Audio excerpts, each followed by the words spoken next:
Oh yeah, we back. What up, Fight World? It's your boy Ego, and I'm back with some more boxing. Yeah, come in, smash the like button. I just feel like going live. Oh yeah, we back. What up, Fight World? I know that. I know y'all mad. I know that. Shout out to my man, Pop. He says, "Guess I'm not sleeping anymore." Facts. We ain't getting no sleep. The Vampire Stream. The Vampire Stream. Did it finish? What does that mean? Did what finish? Nah, we ain't never finished. We don't never finish. We just getting started. Yo, what's up? What's good with everybody? How you guys doing? What y'all sleep? Or YouTube ain't sending notifications? Huh? I see. Hold on.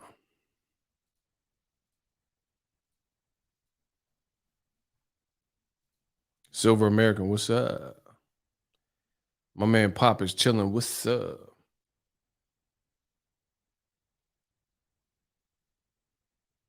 And we back. Listen, I just felt like going live. And I do what I want. So I decided to come bang out a live stream. Why does the UK brag about 60,000 plus crowds when the live gate never does any big numbers? Because they listening to Eddie Hearn. That's what the British teeth do. That's what, listen, I'm here to educate the youth and just people in boxing who want to learn. Like, that's a great shout out to David Hyde. That's a great point. You know what I mean? It's just a lot of cap in boxing. That's the best thing I could say.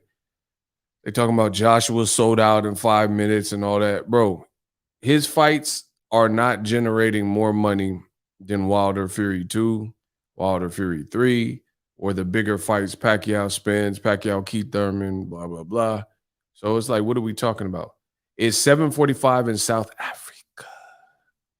I'm at work now. Please don't be hard on these haters. He said, please don't be too hard on these haters because I'll be in trouble. Man, when they show up, I'm about to destroy them. You just got to run to the back so they don't see you. Shout out to Pop. Yeah, bro, it's the British teeth. I'll tell you. Oh, yeah, get bang. Yeah, you get bang, mate. Bro, listen, I'm the realest in, excuse me, I just ate. I'm the realest in all of boxing. I'm the realest you gotta feel us. I'm giving it to you straight. No filler, no fluff, no games. And I keep it real. I'm keeping it real with the fans. My man David, he's accurate. Having 50, 60, 80,000 people, it looks good. You know, it looks good on camera. Like, okay, for example, I'm the king of analogies. I do this every day. These young boys can't beat me. I'm TB Ego. Watch this.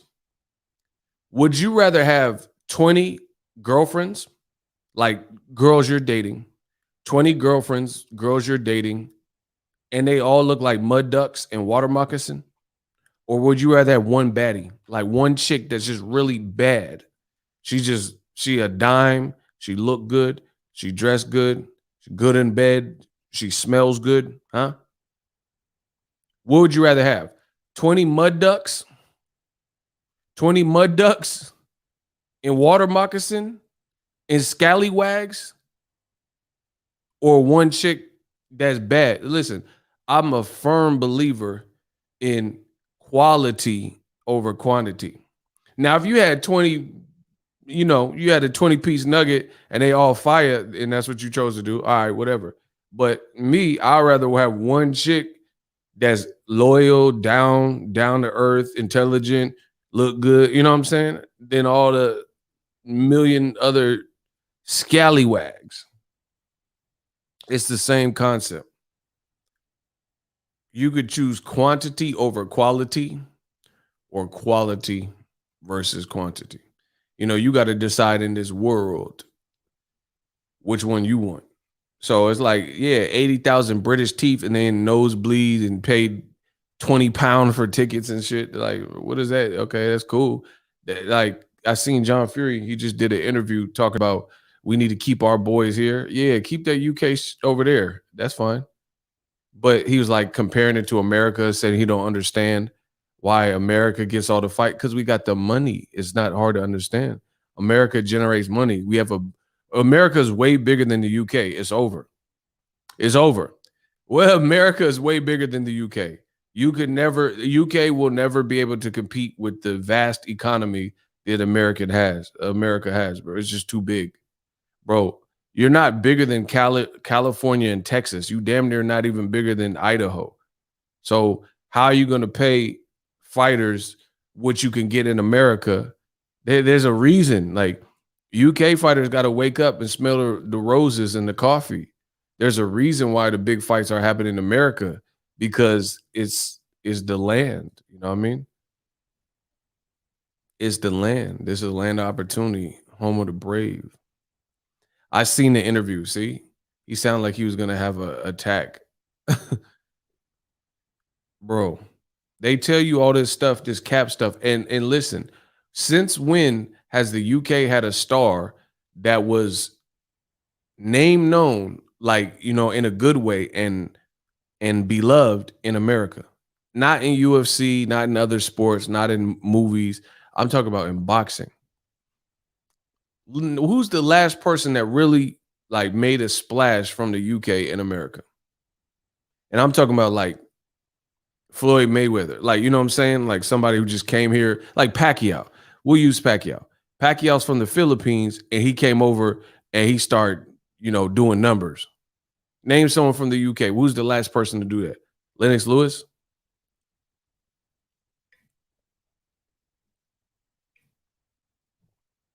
See, look at my man, Silver American. He got American in his name. He said Eddie Hearn knows he failed his takeover over the US. Yeah, and that's why he ain't saying nothing. I'm doing all these videos. He ain't saying nothing. He ain't saying nothing because there's nothing to rebuttal. There's nothing. You failed. You're a failure with what you said you were going to do versus reality. Eddie Hearn is like Wish versus Amazon. Like when I get my stuff on Amazon, I look at the ratings and then it come. Listen, every day is Christmas for me. We get stuff every day. I get stuff, gear for the channel, stuff for my personal life, the kitchen, you know what I mean? Different things. I'm back on my stuff. Bro, PBC is like Amazon Prime. Eddie Hearn is Wish. You see the picture of something on Wish and you buy it, you're like, oh, this is cool. And then you get it and it's like don't fit the same and all that. Like the color don't look the same as the picture. Bro, you said you was coming to take over America, and this was years ago, and I'm still waiting. Eddie Hearn is the Wish of boxing. He's wish.com or whatever the website is.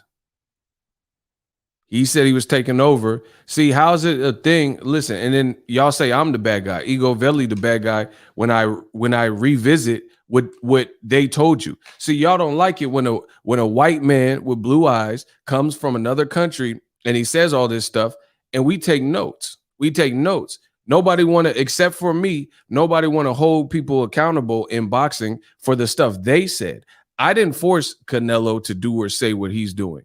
I didn't force Eddie Hearn to do or say what he's doing. You know what I mean? And with old media, the only people they seem to want to hold accountable are certain fighters, oftentimes black fighters.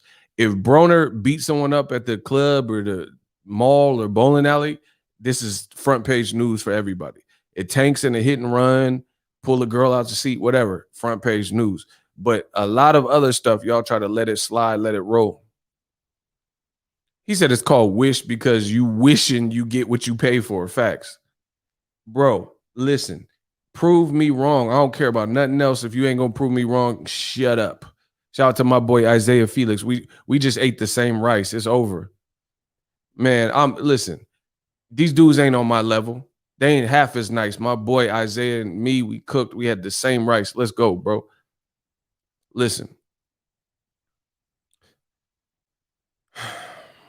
Nobody wants to hold people accountable for the stuff in which they did or said in boxing but me. So that's cool. I'm going to reap all the benefits for it, for keeping it real, holding boxing down, holding the fort down, letting people know the deal, and I'll be immortalized in this boxing game. That's what it is. That's what happens. Great people do great things. At the end of the day, that's what it is.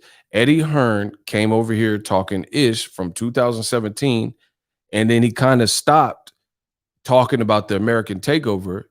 You know why? Because he's being ran out of America.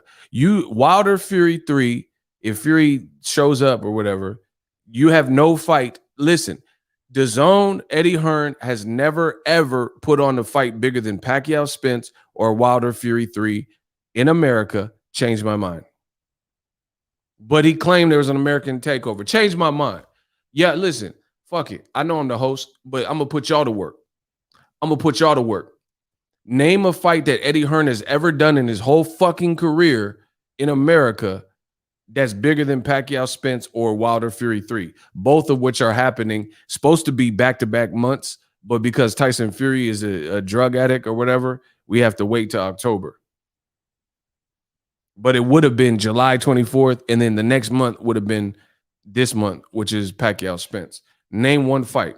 In America, it's a very simple question. One fight in America Eddie Hearn ever did in his whole career, not Barry Hearn, Eddie Hearn, one fight ever did in America that is bigger than those two fights. What y'all say?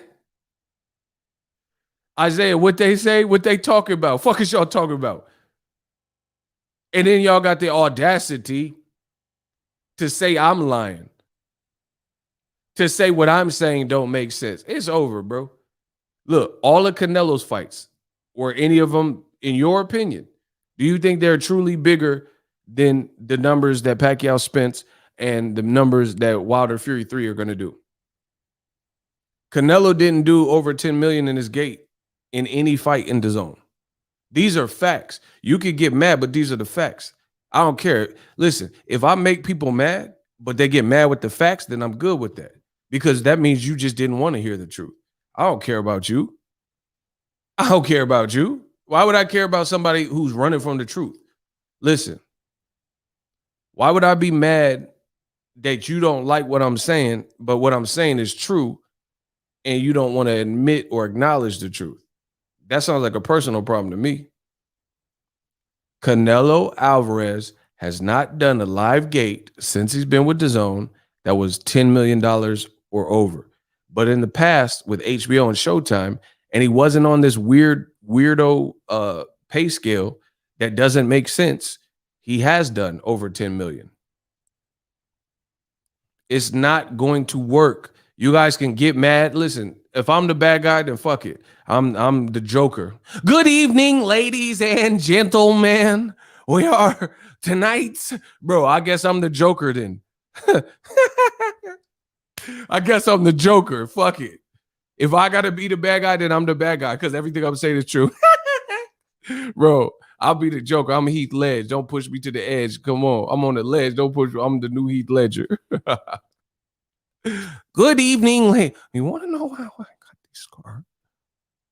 My father was a drinker and a fiend. And one night, bro, I guess I'm the new Joker. I just hopped out of Arkham Asylum and I'm destroying you. They want to go against what I'm saying so bad, but you know it makes sense. Shout out to my man Twin. Cecil says DAZN got no return for their Canelo investment. We're going to get to that. Appreciate you. Going bankrupt in the USA over that deal and Canelo's ducks and lemons. Pfft. Shout out to Cecil. What's popping, bro? Bro, I'm about to expose the game. If you don't like it, that's cool. Don't watch me. Cover your ears. There are multiple things. People excuse Canelo for not taking PBC's 3-fight deal, but slam Wilder for refusing DAZN. Ugh. Ego's army out here spitting bars, bro. Bars. I guess you're never an idiot when you're white. Oh my God, bro. Bars. Coming with the bars. Smash the like button. I promise I'm the realest thing in this motherfucking game, bro. What's up, Tania? Ruthless Boxing. Bro, I'm the realest out. I promise you. We coming. Death Row East. Throwing up that west side. Death Row East, believing that is going to be a personification of everything I did on this west side. Ego Veli said that. I told you I'm sharp. I'm feeling right. I've been cooking. I'm back. Oh my gosh, bro. I feel great. Tania, what's up? Her and Kenya be the ringleaders. They be tripping. Bro, I'm about to cook. I'm about to cook. I don't like there's nothing else. There's no mortal that can fuck with what I'm doing, what I'm saying, bro. Expect us. Death Row East. Believe in that. Believe in that. Canelo, the business deal don't make sense. I'm going to talk about it. My big mouth. I can't help it. I speak from the heart. I'm real. My big mouth. Bro, I'm going to keep talking about it. Canelo, the jig is up. This don't make sense anymore, bro. My man just killed y'all. He just Cecil. He out here killing y'all. Eagles Army killing y'all. We ain't feeling y'all. We really y'all, bro. Oh my gosh. When Wilder was offered some stank ass 3-fight deal with DAZN, you motherfucking skinheads in boxing said Wilder was a dummy for not taking it. Am I right? I did a video and y'all said I was in New York. Listen, bro, I was in New York. What's good, bro? I know for a fact I was in New York covering Wilder Brazil press conference. And I remember being in my New York baller hotel because that's what we do. I was in a nice little hotel. And I said, I understand why Wilder didn't do the 3-fight deal. And you guys said, oh, you're not my people, not Eagles Army, but O Media. They said I was defending Wilder. They said I was defending Wilder and making excuses and he'll never make money like this. And he's stupid and I'm stupid. Y'all, this is what y'all said to me. Y'all said I was stupid. Wilder was stupid for not taking that deal.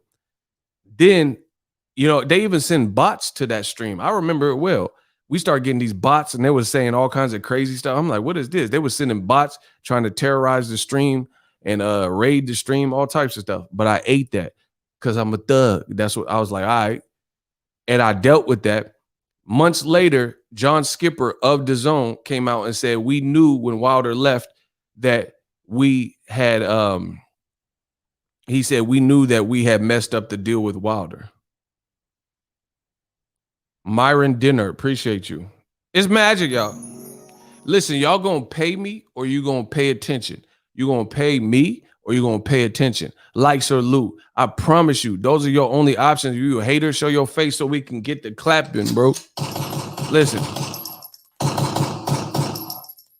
You gonna pay me or y'all gonna pay attention? Likes or loot. Say your name if you a hater so we can get to clapping. My shooters get to snapping. I got some lethal assassins. This is Lethal Weapon Part 4. Myron Dinner, LOL. Ego, that 78 IG post was with Tim Bradley, Crawford Plantation skit was hilarious. Facts. That was. I caught that this morning. That was hilarious. Bro, it's over for O Media. I promise you on everything. It's over. The stuff y'all say don't make sense. You know, your racist vibes, that ain't what's popping. Karen behavior, it's not what's popping. You not rocking. Like you not, you know what I'm saying? We're like the soil in boxing. You can't grow nothing over here. You can't grow nothing without the soil. You know what I'm saying? Like, see, people want to plant artificial things, but we organic. We the soil, we the sun. Like, bro, we're water. You need these elements to grow a plant. You can't just plant some weak artificial man-made seeds without the support of the sun, the soil, animals. If it's like pollen, bees, bro, you need Mother Nature. You like Mother Nature in this motherfucker. Let's go. The Canelo deal don't make sense. But what make a lot of sense, y'all gonna pay me or you gonna pay attention? Shout out to Silver American. O Media know they did things they ain't supposed to do. They know in their hearts. Bro, they know in their hearts. Of course they do. But, and the funny thing in 2021 with this Karen behavior, you got people who are truly closeted racists and they get mad when you call them what they are. They don't want that title, even though they know that's what they are. You know what I mean? But they don't want to publicly be known. Oh, I'm not racist. Oh, yes, you are, bro. Look at it. Just look at some of the people in boxing. If it's a black fighter, it's never nothing positive. Every time there's a problem with like anybody and blah, blah, it's always traced back to the black fighter or the black promotion like PBC. Every time. Like, so out of every beef, everything, you always see it as whoever is black in the equation or the black company or whatever. It's that person's fault every time. Come on, bro. Come on. We know what it is, man. Shout out to Tania. So yeah, man, it's done. This Canelo stuff doesn't make sense. That's why I'm gonna keep continuing to release the flames. Canelo it doesn't make sense. Wilder didn't do the 3-fight DAZN deal, and y'all said Wilder was dumb. Canelo didn't do a fight deal with PBC that was 3 fights, and it would have been fights that we are all willing to pay for. Get the fuck out of here, bro. See, this is why I promise you I won't stop. I thought I told you that we won't stop. I thought I told you that we won't stop. I'm like, Diddy, take that. Because they know they wrong. They in their hearts, they know I'm right. They know they are wrong. Old media, I need y'all to band of brothers. We some soldiers. We at war with the other side and what the stupid shit they talking about. They know they wrong. They know it's about to get bad for them because the prodigal son is returned. It doesn't make sense. Notice this. When Wilder didn't do the 3-fight DAZN deal, they blame Wilder. Once again, black fighter, black advisor, they blamed him for not joining, for all intents and purposes, a white company. You don't see much color at DAZN in the leadership department. John Skipper, Markowski, Eddie Hearn, Barry Hearn. You don't really see much diversity there, right? Now we're getting down to the systematic racism in the sport of boxing. Black fighter, Deontay the Bronze Bomber Wilder from Tuscaloosa, Alabama. Oh my God. To this day, right? To this day.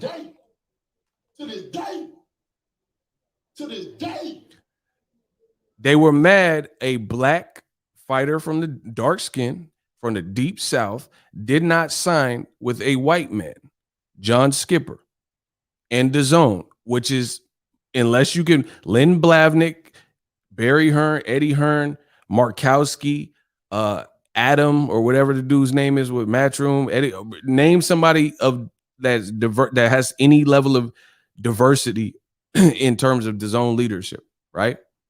But they were mad at Wilder, even if the deal didn't make any sense, because the difference between Canelo and Wilder, shout out to Drew, shout out to Carleon, shout out to Isaiah. The difference is DAZN really couldn't secure the names for him. DAZN right now, to this day, has fights that are on their platform that they're not making. There's an old saying, if you want to make an omelet, you got to crack a few eggs. DAZN is not doing that. They got Devin Haney. He's a beast. Ryan Garcia is supposed to be a beast, but they won't fight each other. And we know it's not Devin. I know for a fact it's not Devin. Right? You have Dillian White and Philip Ergovich. Why don't they fight? Dillian White, AJ rematch. I would rather watch AJ and Dillian White part 2 rather than Joshua Kubrat Pulev or something. You see what I'm saying? Demetrius Andrade. I mean, we can't forget him. He's over there. He can't get Jaime Munguia, Canelo, Triple G, Billy Joe Saunders before he lost. He couldn't get none of them. So you couldn't really promise Wilder in those 3 fights that he was definitely going to get Joshua, because you still don't have a pattern or a history of making the best fights in-house. PBC, on the other hand, you tell me a pop-in welterweight that has been around and is top 5 that hasn't fought nobody. I'll wait. Name of top 5. Since PBC has a stacked welterweight division that we all know for the past several years, name a top 5 PBC welterweight. And don't say Jaron Ennis, because I'm talking about for the last few years, and he's not signed to PBC at the moment. He's just fighting on Showtime and just got out of us. So that excludes him. Now, answer the question. Name a PBC top 5 welterweight with the suspect resume. Bro, you can't say nobody. There's nobody who's a top PBC dude. But then the racists and the skinheads tell you that PBC is not putting on quality fights. Bro, I told you it's projection. People, the racists in boxing project what they're doing on you. Like they'll call me racist, but they the real racist. They using the N word and in Nazi groups or whatever. You know what I'm saying? But I'm racist. You see what I'm saying? Listen, y'all gonna get this work. Name somebody that's with PBC as a welterweight that's top 5 that has a suspect. You can't name anybody. I'm telling you what y'all can and can't do, and nobody's proving me wrong. Danny Garcia, win, lose, or draw, he got a resume. He got a resume. He fought Errol, Keith, Sean, Lucas Matisse. Need I say more? Amir Khan, you know, some of those were at the lighter divisions, but even at welterweight, Guerrero, Errol, Keith, Sean. Boom. Keith Thurman, he fought Pacquiao. Enough said. He fought Sean Porter, Danny, and Pacquiao, Diego Chavez. Need I say more? Errol Spence, he about to fight Pacquiao, fought Lamont Peterson, fought Kell Brook when he was a champion. He fought Sean Porter, he fought Danny. Boom. But you look at top rank, look at Terrence Crawford. You can't say that. You can't say he fought all the best welterweights. People are still thirsting for more from Crawford. Same thing with DAZN. You look at DAZN, you can look at Demetrius Andrade and said he's talented just like Crawford, but they're not getting the fights. Those two black fighters are not getting the fights. They're not getting the fights that they want, and they're with two different promotions. So Demetrius Andrade, you can't say he fought everybody over there. He ain't fought nobody over there that has a name. He didn't fight Saunders because he failed the drug test. They never rescheduled it. Didn't get Triple G, didn't get Jaime Munguia, didn't get Caleb Smith, didn't get Canelo.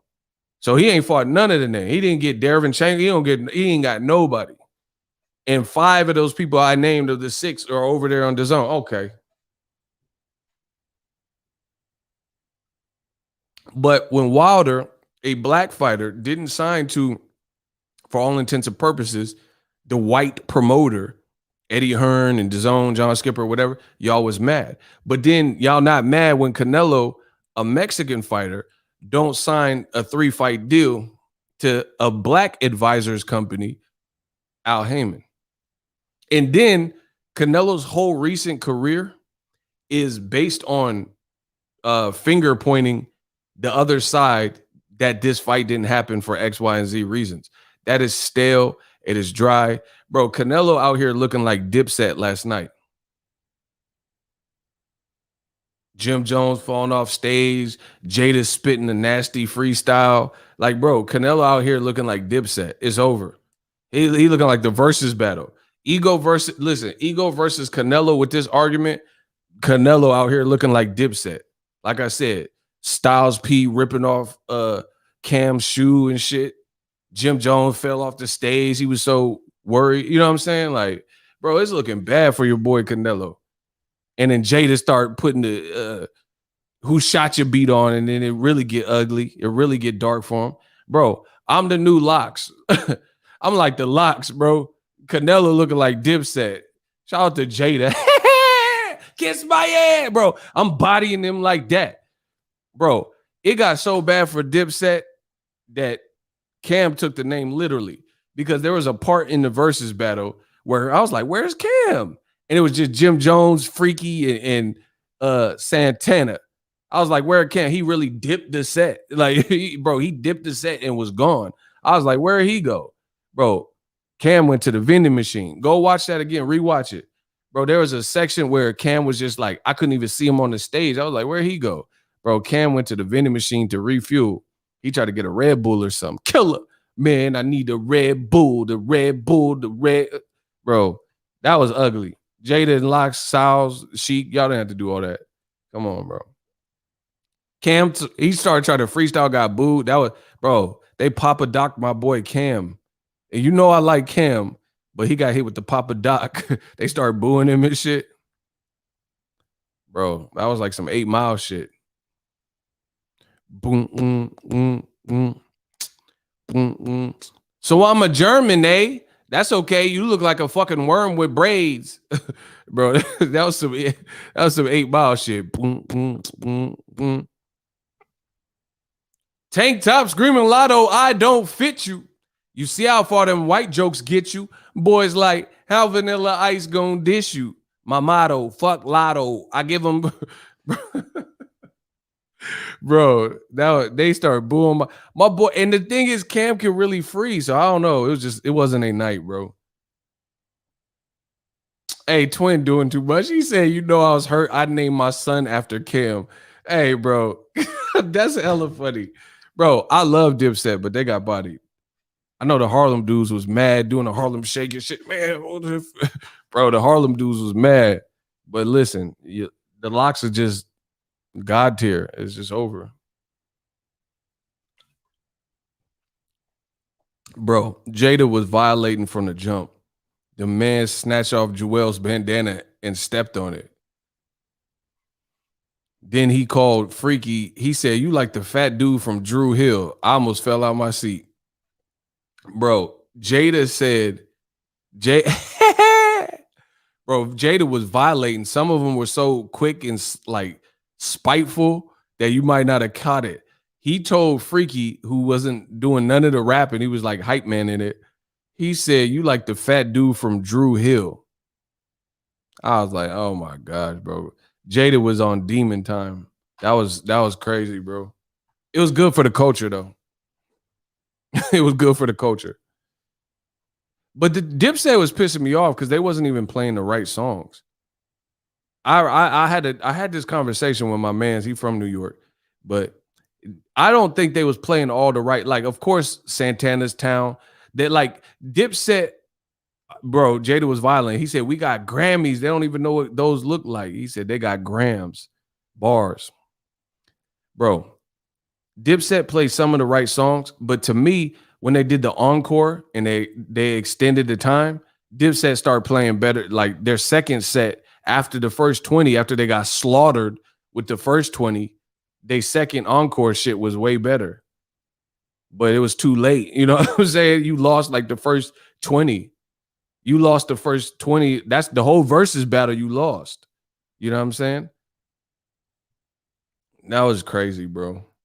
But the thing that pissed me off is I know Dipset's catalog. I feel like if I was DJing, I would have put certain songs in different sequences. You see what I'm saying? Like, okay, the Lox is a lyrical group. They're clearly hip hop and it was coming for you. So I get the not live performing and all that, but they still could have switched the order of some of the songs they was playing. Like Jada coming out with a see, I really do hip hop. I really write music and shit. So I know how like the ebb and flow of like an album or whatever.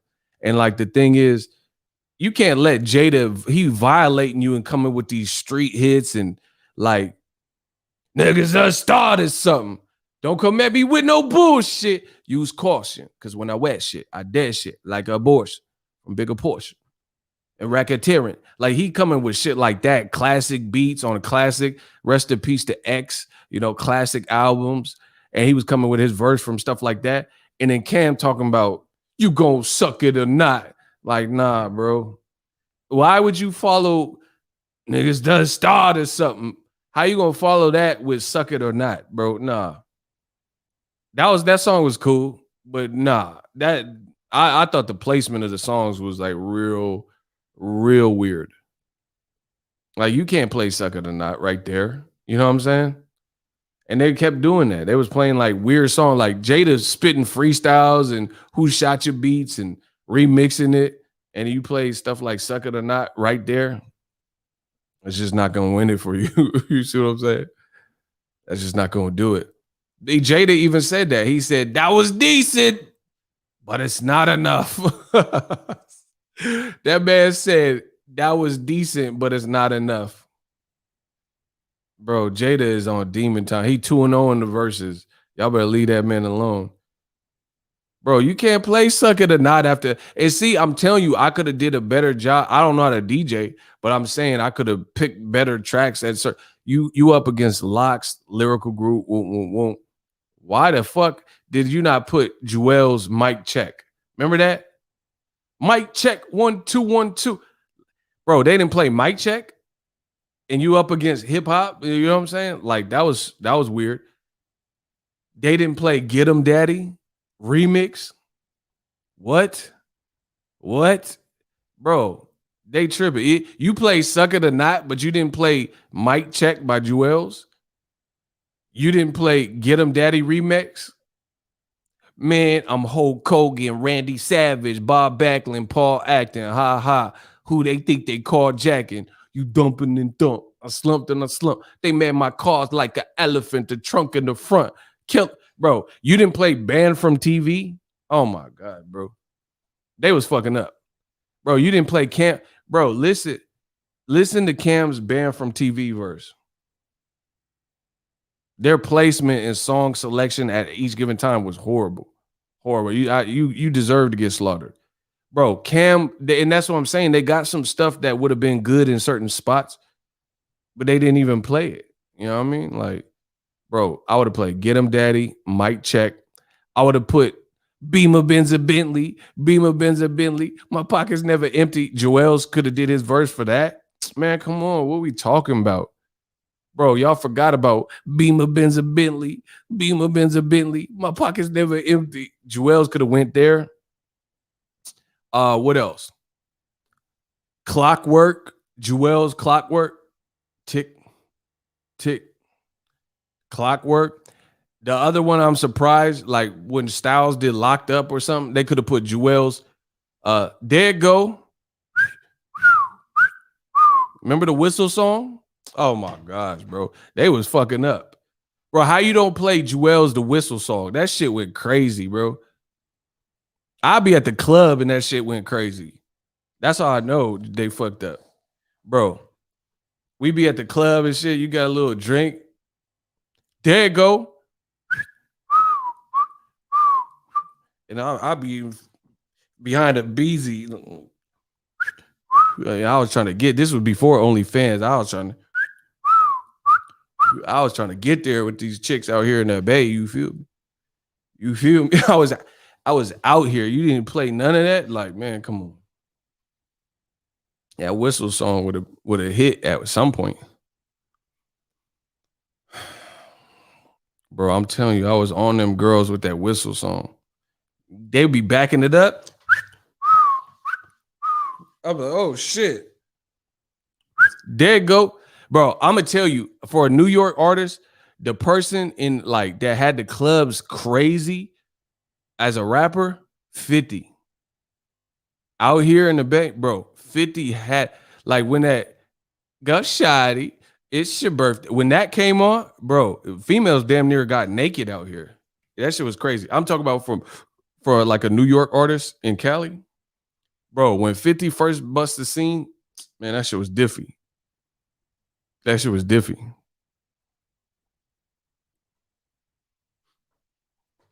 Bro, 50 was out here killing the club. Go Shoddy, It's Your Birthday. You knew we didn't give a fuck if that's your birthday. You find me in the club. Bay said, go ahead, switch the style up if niggas ain't let me and watch. Bro, that used to go crazy.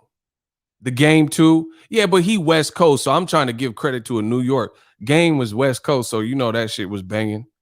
Bro, that Game, when Game in 50, this is how we do. We make a move, I set on Fresh Light, Impala, Chrome Hydraulics, 808 drums. You don't want none. When beef is on, I pop that trunk. Bro, that shit was crazy. That how we do shit. G-Unit had a crazy run, bro. I put Lamborghini doors on that Escalade, low pro, so look, I'm riding on Blade. It 1 year, mate. Ego, you remember 50 did the love rants? Yeah. I beat the I'm from the Bay. What y'all talking about? I beat that's when 50 was getting on everybody's remix. I beat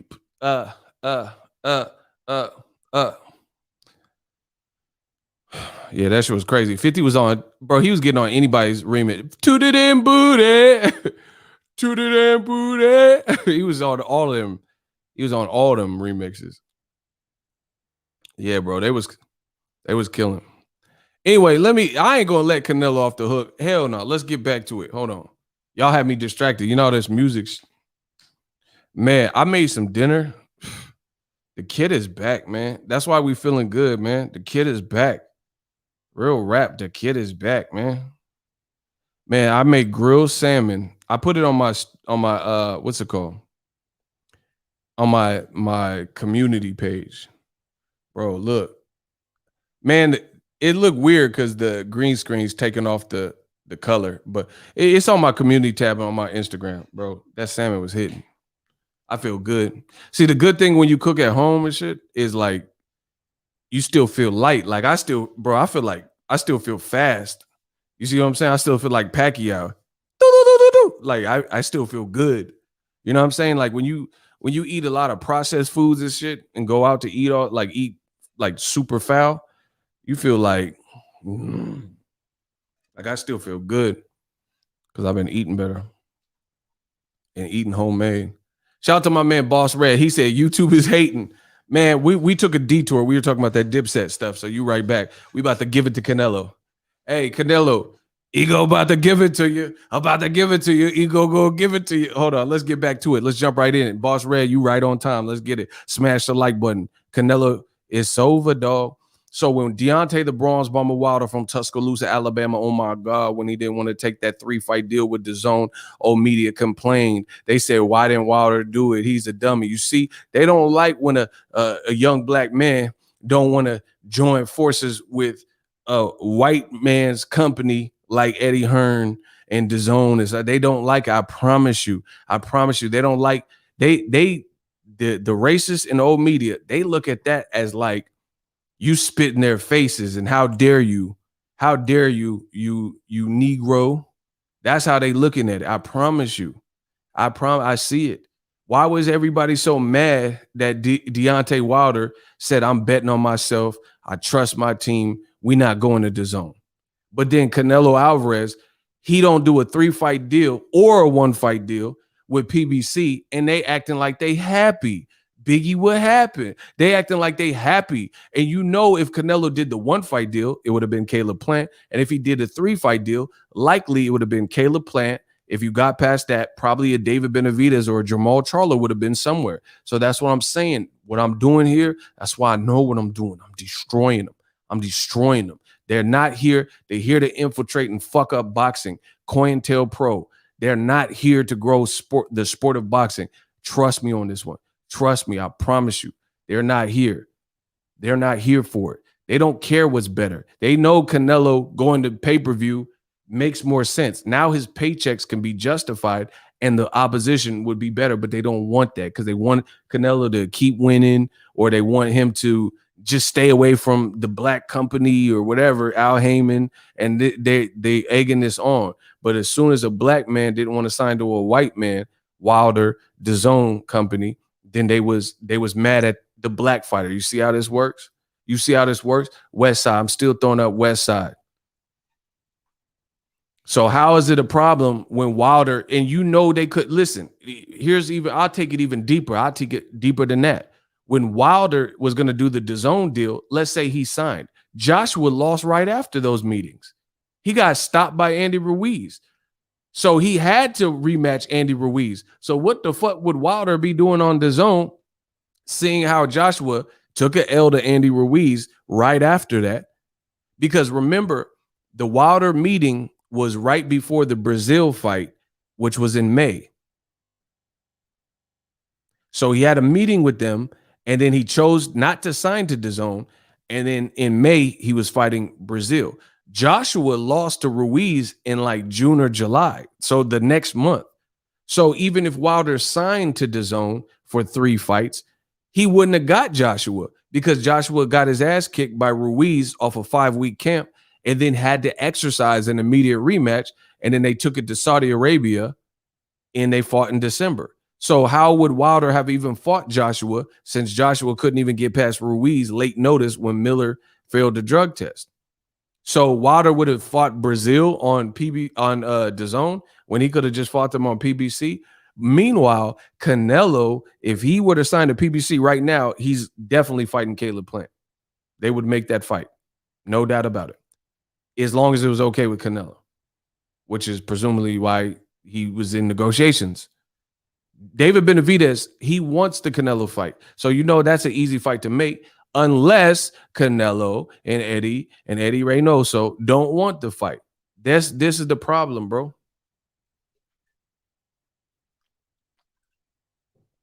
Nobody's reaming Canelo. I am going to body Canelo with the facts so fucking bad. It's over for him, bro. It is over until you start doing right, because none of the stuff I'm bringing up makes any sense and you can't defend it. The Canelo Cinnabon, you can dye your hair red, you can paint freckles on your fucking face, but you can't defeat what I'm saying. It don't matter all that other stuff and saying, "Oh, you suck and you racist." All right, whatever. You saying whatever. But you can't fade these points that I'm bringing up. Now let's get it. Let the boy cook. Smash the like button. I'm gonna cook. I'm gonna cook this man, bro. He not doing what's right. You know it. You know it. So I'm gonna cook him. All right, look. Canelo fans, they said, "Oh, PBC tried to trap him in a 3-fight deal, and he's a free agent. He didn't want that." No, he's ducking the smoke. That's why he didn't want that. How did he just fought? Listen, it is fucking over for the Canelo fans. I promise you. Listen, it is over. You can't make by the time I'm done, there's going to be so many loose ends. You can't unravel that. Listen, you got to get a time machine and travel back, because there's going to be so many loose ends. You can't unravel that. I'm the kid with the wordplay. Just like Scrabble Jack. Listen, I'm the kid with the wordplay, just like Scrabble Jack. By the time I'm done, there's so many loose ends. You can't unravel that. You're going to have to get a time machine. Marty McFly, you're going to have to travel back. Like, there's no way you going to fuck with me. Hold on. Let's get it. Let's get it. You're going to need a time. Listen, there's so many loose ends. You can't unravel that. You're going to need a time machine like Marty McFly. You can't travel back. You're not going to be able to stop this, bro. I promise you. So let's cook. Smash the like button. So Canelo fans claim he didn't sign a 3-fight deal because he is a free agent and he wants to remain free. And he just got out of the Golden Boy, so he don't trust long-term deals. You just put out 3 fights. They were just bragging. You just put out 3 fights with DAZN since you became a free agent. So how can't you give PBC 3 fights? That's for starters. If that's true, then how'd you get Caleb Smith? They were just bragging, saying, "Oh, Canelo's about to fight 4 times in 12 months." It was a talking point. They were bragging. You fought Caleb Smith in December, Average Pilgrim in February, and in May you fought Billy Joe Saunders, and allegedly you were supposed to fight a 4th time in September. So once again, Canelo's team keep lying, and they say he's going to fight 4 and 5 times a year, and now it looks like that's being pushed back, and now it's in question. And then the people he was supposed to do it, he was supposed to go on this run for undisputed. That's what you said. But hold on, I don't want to get ahead of myself. Since you sued DAZN and Golden Boy, you gave DAZN 3 fights. Why can't you give PBC 3 fights? Because you don't want to be locked down. Because even if you get past Caleb Plant, you know the road is not cherry pick central. You know you're gonna have to fight Benavidez or Charlo, possibly both. That's why he don't want to be bogged down with that. That's like shackles. He like Mary. Get the shackles off my feet so I can dance. I just want to praise you. Bro, he like, get the shackles off my feet so I can dance. He don't want them shackles on, because you know PBC, they're going to give you the paycheck, but they're also going to give you some work. You're not going to be in like gross mismatches getting the crazy money that you want to get. Listen, the stupid ass business model that DAZN has, nobody else is going to do that. Top Rank won't do that. Bob Arum don't even want to pay real opponents like Shakur Stevenson, Oscar Valdez. They're like, we don't have money. Sean Porter, Bob Arum want to give him $1 million. So we know Bob, at least he's smart enough. He'll tell you that fight's not worth it for me. So I'm not, you know what I'm saying? I'm not giving Sean Porter too much because I don't know how much he'll sell. DAZN's the only one throwing out money just to be losing and shit and looking stupid and getting drove out of America. So again, point one, Canelo gave 3 fights to DAZN since leaving Golden Boy, but he don't want to give 3 fights to PBC. And we know these 3 fights would be better than the fucking 3 European fights that he just gave DAZN. And it would be on pay-per-view. So with the better fights, you would make more money because people actually fucking, I don't know, watch Fox and PBC. So Canelo, that's a strike one. That's strike one. He wants to remain free because he don't want Benavidez or Charlo on top of Plant, which is already a hard fight. So it's like, even if he got past that, I told you he married. Get the shackles off my feet so I can dance. I just want to praise you. The man said, get the shackles off my feet so I can dance. Oh my gosh. Listen, you can hit the dislike button. You not fucking with me. Kiss my ass. I don't care. The dislike, yeah, good. You still getting fucked up. Everyone's still getting the message, and I'm still getting paid. So we good. Everybody, we good. Smash the like button. Anyway, Mary asked Canelo, get the shackles off my feet so I can dance. He don't want to get shackled to no Benavidez. He don't want to be chain gang with David Benavidez. You know, in them old prison movies where they got the ball and chain and they got the chain, they chain the inmates together. He know PBC gonna chain you with Caleb Plant, Jamal Charlo, and David Benavidez, most likely. Or at least 2 of the 3. The better fights warrant the better paychecks. DAZN's the only one that's gonna pay you for this fuckery, fighting Frankie Fruit Pop and all this. You know what I'm saying? Like all these people, right? So that's strike one. Then PBC said, all right, we'll give you a 1 fight deal. How you say I don't want to, bro, he don't want to smoke. He don't want to smoke. How you say you don't want a multiple fight deal? They say, all right, we'll give you a 1 fight, and you don't take either.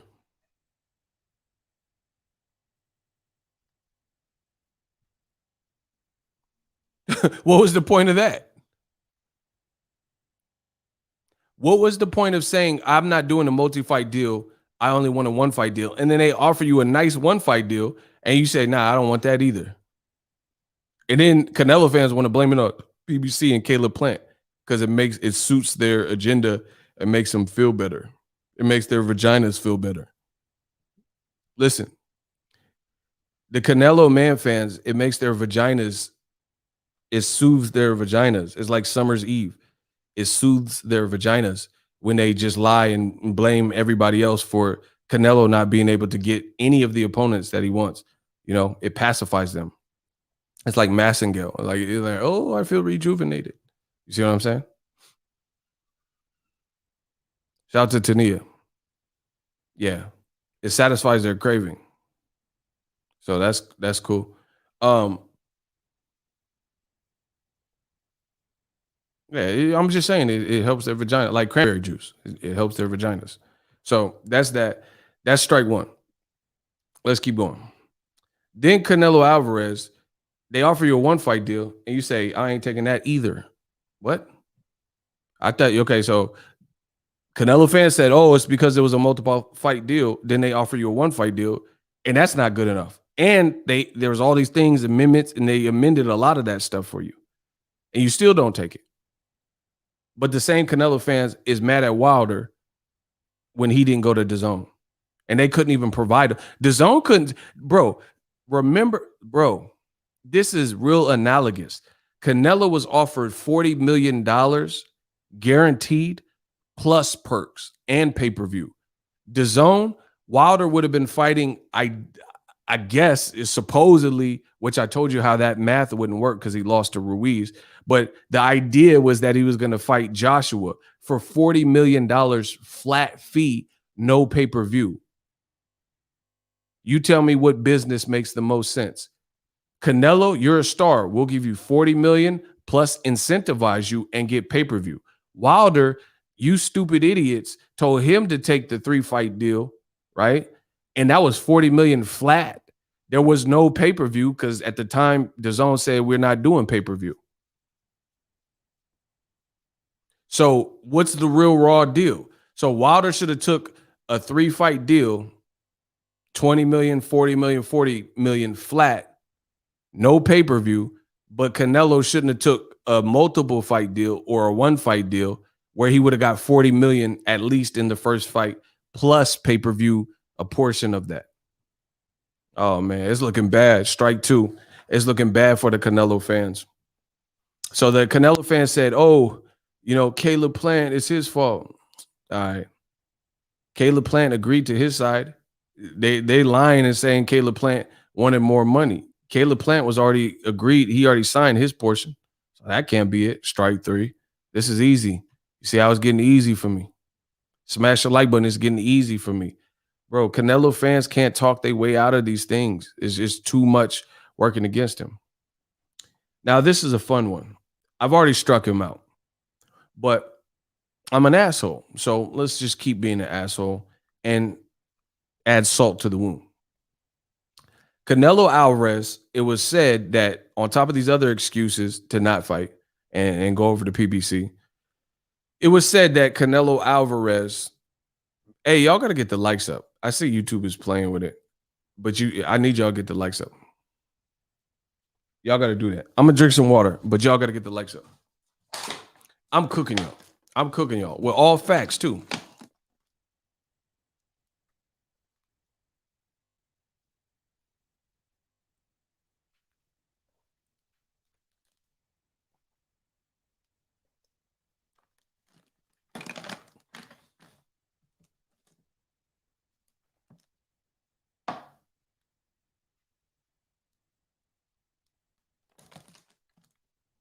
All right. So, Alberto Huezar, block him. Block his ass. He says Canelo don't need these guys. He's his own boss. Good. Then you support all his weak ass fights that he's probably trying to do and enjoy that. Folks are lucky if they get it. Nah, we're not doing all that. Block him.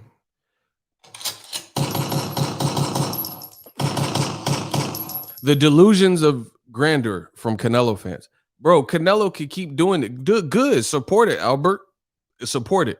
I hope he fights fucking Chet Hanks. I hope he fights Tom Hanks' son.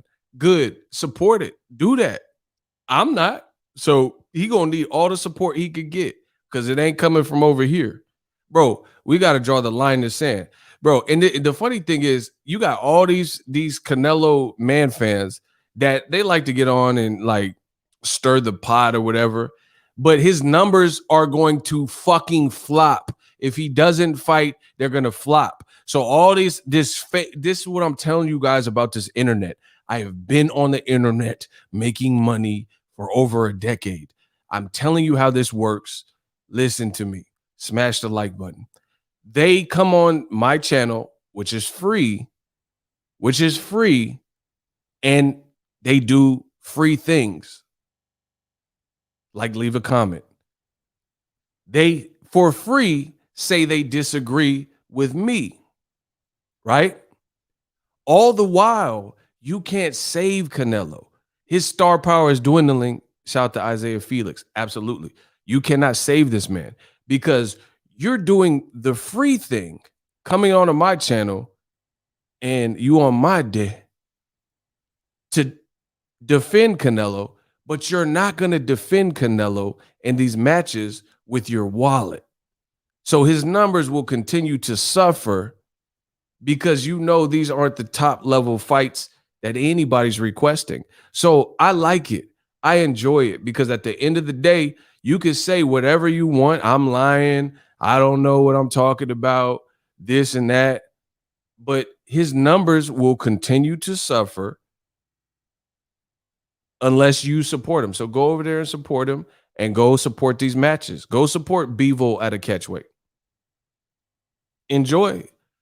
Listen, I'm so confident if he fights anybody other than what I'm saying he should fight, please write a letter to DAZN and tell them to release his numbers so we can really see. Now we'll have something tangible and show the vitals. Don't be lying and all that. Show the true vitals of how much these fights are doing. You know, show the true ticket sales. Bro, I promise you, I got people that work in boxing that work with Ego's Army. I'm going to get the commission reports wherever Canelo goes, unless it's like Mexico. I don't have any, connect that'll work there. But anywhere in the United States that Canelo fights, I'm going to find his commission report and pull up receipts for all the fans. So wherever he goes, if Eddie Hearn, listen, if Eddie Hearn, he told you he did 71,000, then the commission report said it did 66. But whatever. We gonna see. I promise you, we gonna see what it is. We pulling up all receipts. I'm pulling up all receipts. So we gonna trend and track Canelo's numbers from here on out, like we've been doing, to make sure, because all these dudes, they coming in here for free saying woom woom wompty, but they know they not finna support these fights. They know they not. Buy a ticket then. Buy $1,000 ticket to go see Canelo versus Bivol at a catchweight. Bro, they doing stuff to lie. Like, the stuff I'm telling you is popping. I don't have to lie about it. Like, my mans, a lot of Ego's Army went to Gervonta Davis, Mario Barrios, and had a ball. I don't have to lie to you. I didn't have to convince them. They told me, Ego's Army told me they was going to see Tank in Atlanta, and they were so excited. This Canelo shit is a dub. They got to come on the internet, on my page particularly, and tell me that Canelo's fights are fashionable since he's been on DAZN. You see what I'm saying? So at the end of the day, it's not gonna work, because we're gonna see men lie, women lie, numbers don't. You can say whatever, but when them numbers come out, we're gonna see where it is. We're gonna see what, like, you don't even have to wait for the numbers to come out. When Canelo announces the terms and what, look under in the comment section. You'll get a good general description of what people feel about your fights. And for the past several years, when Canelo puts a poster up that he's fighting Average Pilgrim, just read the comments. They're like, who the fuck is this? Average eardrum. So just monitor the behavior. That's all I'm saying. DAZN would be talking about Canelo bad ticket sales and numbers if they didn't get sued. Facts. And here's another thing. Let me piggyback off of King Corleone. Pause. DAZN was fed up with Canelo's choices right before they got sued, saying he's not giving us premium opponents. But now he got out legally, and they were so scared that he was going to leave, and he had the power because he could have went to PBC, and they thought that would hurt them more. So they started, accommodating him again. But they were on the verge of not really agreeing on opponents. So they told him he couldn't fight Average Eardrum. They said he couldn't fight Caleb Smith. These weren't considered premier opponents. And then he did that lawsuit and went back over there. And then now they just giving in to him. You know what I'm saying? So let me continue to body this man. It's about to get ugly. Let me continue to body this man. It's about to get ugly. Sam Cassell. So Canelo man fans, they also say that Canelo Alvarez, we already talked about the multiple fight deal versus the one fight. He didn't take any, so none of that matters. The multiple fight deal, he refused, and the one fight deal, he refused. Now, Caleb Plant immediately did an interview with ESPN, say, I got receipts. If anybody doubts what I'm saying, I got receipts. I got receipts. Canelo to this day has not challenged. Eddie Hearn to this day has not challenged what Caleb Plant has said. And Eddie Hearn was asked about it in Sports Illustrated, and he refused to go into detail about it. He says, all we know is September 18th is dead. No shit, Poindexter. But what about what Caleb Plant said? He said he got receipts. He's calling y'all out, and you said nothing. You said nothing to exonerate because you know it's fucking true what he said. Oh my, y'all getting smoked. Y'all getting smoked. Ask Eddie Hearn a direct, okay, write this on Eddie Hearn's page, do it, call him, call Matchroom, do an interview, ask him what Caleb Plant, see, I know how to deal, bro, I promise, I know how to deal with people like Eddie Hearn. This is what you got to do. You have to put you have to put a camera on them and ask such a direct question that is not open-ended and there's no way out of the question. It has to be so stern, so strict, so short, so to the point, and a camera rolling that you have to answer the question. Ask Eddie Hearn what Caleb Plant said to ESPN about Canelo's ridiculous demands. This, and you can list demand 1 that Caleb Plant said, demand 2, did this occur, yes or no?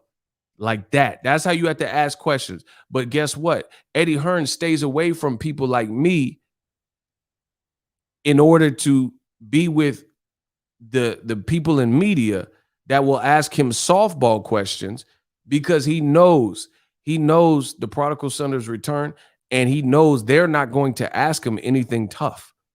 They're going to giggle at all his jokes and stuff. He said he wanted a 13-inch penis, and they laugh at that shit. To me, that's weird. I wouldn't be laughing. Like, bro, I don't want to hear no dude talking about what size he wants. Like, what does that have to do with boxing? But they laugh at that goofy shit. Did Caleb Plant what he said, and then you can read what he said. Did this happen, yes or no? Because Eddie Hearn would be like, oh, yeah, it's not my place to tell Canelo. No, yes or no? Did it happen? He won't do it, bro. He won't answer it, or he'll find a way, or he'll weasel out of it. Come on, man. So beyond that, Caleb Plant said that Canelo had ridiculous demands. Watch this part. Listen, if I don't body Canelo, I want you to unsubscribe from my channel. That's how confident I am that I'm about to body this man with this very point. Who wants to play the game? See, listen, you don't want to play chicken with me because I'm willing to risk it. My shooters is out, just give them a biscuit. Listen, I'm so confident in what I'm saying to you that I know I can't be beat. I got the Floyd Mayweather, Roy Jones, Muhammad Ali, Black Mamba, Kobe Bryant, MJ spirit in me. I can't be beat with these talking points. I must be the greatest. Rumble, young man, rumble. I am so confident in what I'm about to say. If what I'm saying doesn't expose how Canelo and his team are full of shit, unsubscribe to me. Who wants to play the game? But if what I say makes sense and you're not subscribed, then you got to subscribe to me. You got to like this video. You got to like all my videos for a week. How about that? Let's play the game. Who wants to play? Listen, that's why I like going to Vegas where the stakes is high. Ruth's Chris. I like to play where the stakes is high. Let's play that game. Listen, if what I'm saying is BS and it don't make no sense, unsubscribe right now. And I should see all my subscriptions dwindle down. Block will see. No, I ain't saying shit. Who are you, bro? You look like you know Chris Hansen, like you met Chris Hansen before. Who is this, man? Bro, who is this, bro? You know Chris Hansen. That's all I'm going to say. Yeah, we'll see you blocked. Block him. Get him out of here, bro. You look like you had a conversation with Chris Hansen. That's all I'm going to say. Bro, you see that picture? Bro, who are you? He said, say it already. I ain't say. Now I'm going to wait another minute just to spite you, just because I don't like you. Oh, my gosh. Oh, my God. Yeah, I came to help Billy with his homework, but his parents aren't here. Man, I'm just saying, no. Why you coming to help him with his homework? You motherfucker on a bar stool in his boxer briefs and shit. Yeah, what kind of homework is this? What type of homework is this? You on the bar stool in them Hanes tagless draws and shit.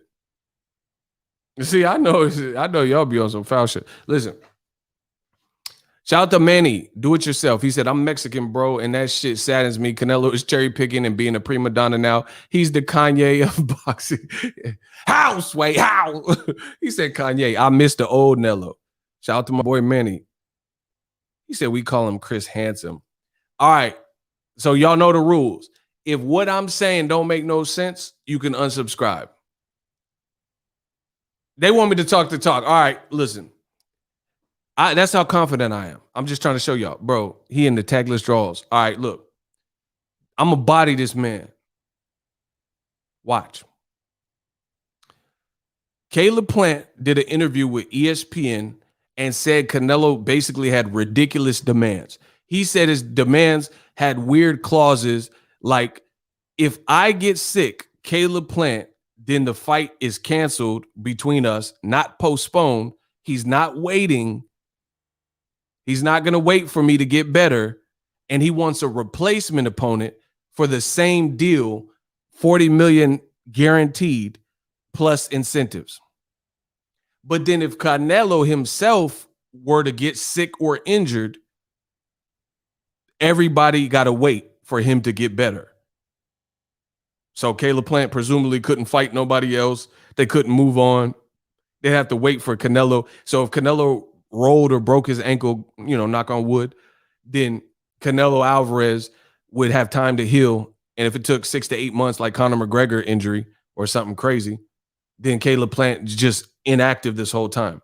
But then if it's the other way around and Caleb Plant got Rona, or Caleb Plant rolled his ankle, got injured, pulled his shoulder, dislocate, whatever, then guess what?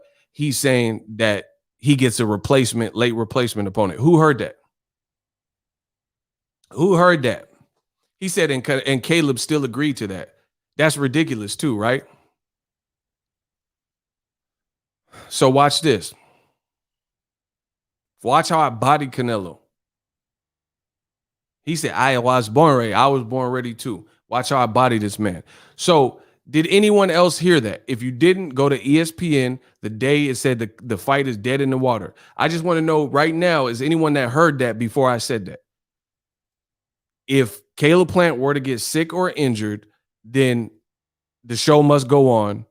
And Caleb Plant is just ass out. They're not going to postpone or reschedule it. Canelo wanted a replacement opponent like Caleb Truax or whoever they could find for the same amount of money. But if Canelo got sick, it holds up the whole production. Okay, so some of y'all heard it. Now watch me cook this man. Now, Eddie Hearn just did a recent interview where he says there's 44 days as of me recording this video. In 3 minutes, there'll be 44 because it's midnight. It'll be 3 minutes to midnight. There's 44 days until September 18th, and we don't know who Canelo's fighting. That's just mathematics, right? Eddie Hearn just did a recent interview and said Canelo may have to move off of the Mexican date, September 18th, and he's okay with that. If to fight Bivol or something, because we already know the Caleb Plant fight is crushed. Now let the God of war and boxing talk put this all together. Canelo Alvarez mandated that if Caleb Plant got injured or sick, the show goes on because he cannot wait for a fight to get postponed, or he cannot wait for Caleb Plant to test negative for the Rona or beat his illness or prevail and recover from the injury. So he couldn't wait for Caleb Plant. If that even happened, there was no guarantee that Caleb Plant would get sick or injured, right? But he said he wasn't waiting. But you can move off of the September 18th date because you're waiting too long and you only have 44 days with no announced opponent. How does this make sense? Oh, the man is cooked. How does it make sense? So the point I'm making is simple. Canelo Alvarez is not willing to wait if or when Caleb Plant were to get sick or injured, and there was no guarantee that that was even going to happen. But this was the clause and one of the sticking points that caused the fight to fall apart. But then now they're telling you we've wasted so much time that September 18th might not be the Mexican dates might not be good enough. So we might have to push the fight back even more. And people are saying that he's steroid cycling. That looks bad. That looks bad, bro. That looks bad. So you could just push back the dates and the fights. Like, what's the point of drug testing if you're just making your own schedule up whenever you want? You're like, oh, damn, I'll run out of time. So I'm not gonna fight until November. Come on, bro. The man is cooked. So let me reiterate the point for a couple people sound like they just joined us. One of the points that ruined the deal, Caleb Plant says that Canelo wanted a sick injury clause. If Caleb Plant got sick, the show must go on. He wants the same money for a late replacement, which makes no sense. Why would PBC be on the hook for a late replacement and still give you $40 million? That's some shit DAZN might do, but no other rightful, organized, understanding business is going to take an undisputed fight and pay that type of money. And then even if the fight is no longer undisputed because a guy got sick or injured, we're still going to give you the same amount of money. Doesn't that defeat the whole purpose?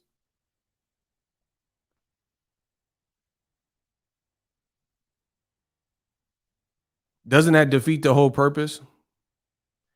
And then there's reports that say Canelo did not want to have they said he wanted, like I've heard, this is something I heard through my source, but I heard Canelo wanted a bunch of tickets and a whole hotel floor to himself and shit like that for his team, like above and beyond shit like that. Like he wanted an excess amount of tickets for him, so in his family or people he can give away, and he wanted a whole hotel floor to himself, and he didn't want to have to promote.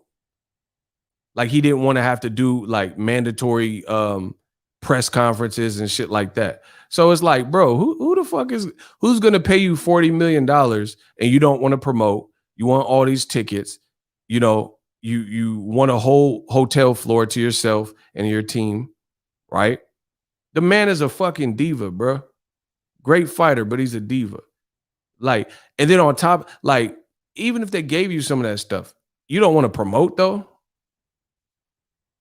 You know what I'm saying? Like, so what are you doing? Like, bro, your numbers aren't the same as what they once were. What are you doing? You're not, so you're basically not even worth it. So I'm glad because it leaves Canelo fans to just make more excuses why another fight didn't happen and go to DAZN and abuse them and run through their money. You see what I'm saying? I'm happy. Enjoy that. Stay over there. Like you're doing too much. Like I said, it's one thing to get the money and get these demands met, but you don't want to promote on top of that. Like, come on, bro. Like, some people, I used this example before. Let me get the money. I'm gonna get the money.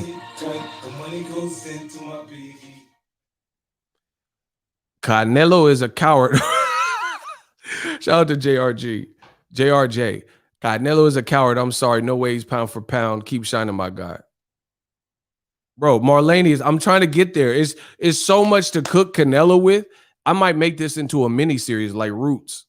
Listen, I'm on my Kunta Kinte. I might turn this into a mini series like Roots. Give us free, bro. I might turn this into a mini series. There's just so many ways I could cook him. You know what I mean? So you don't want to promote and you want all these fucking freakish demands and shit. It's just like at what point do people say no? You know what I mean? And see, Canelo's been spoiled.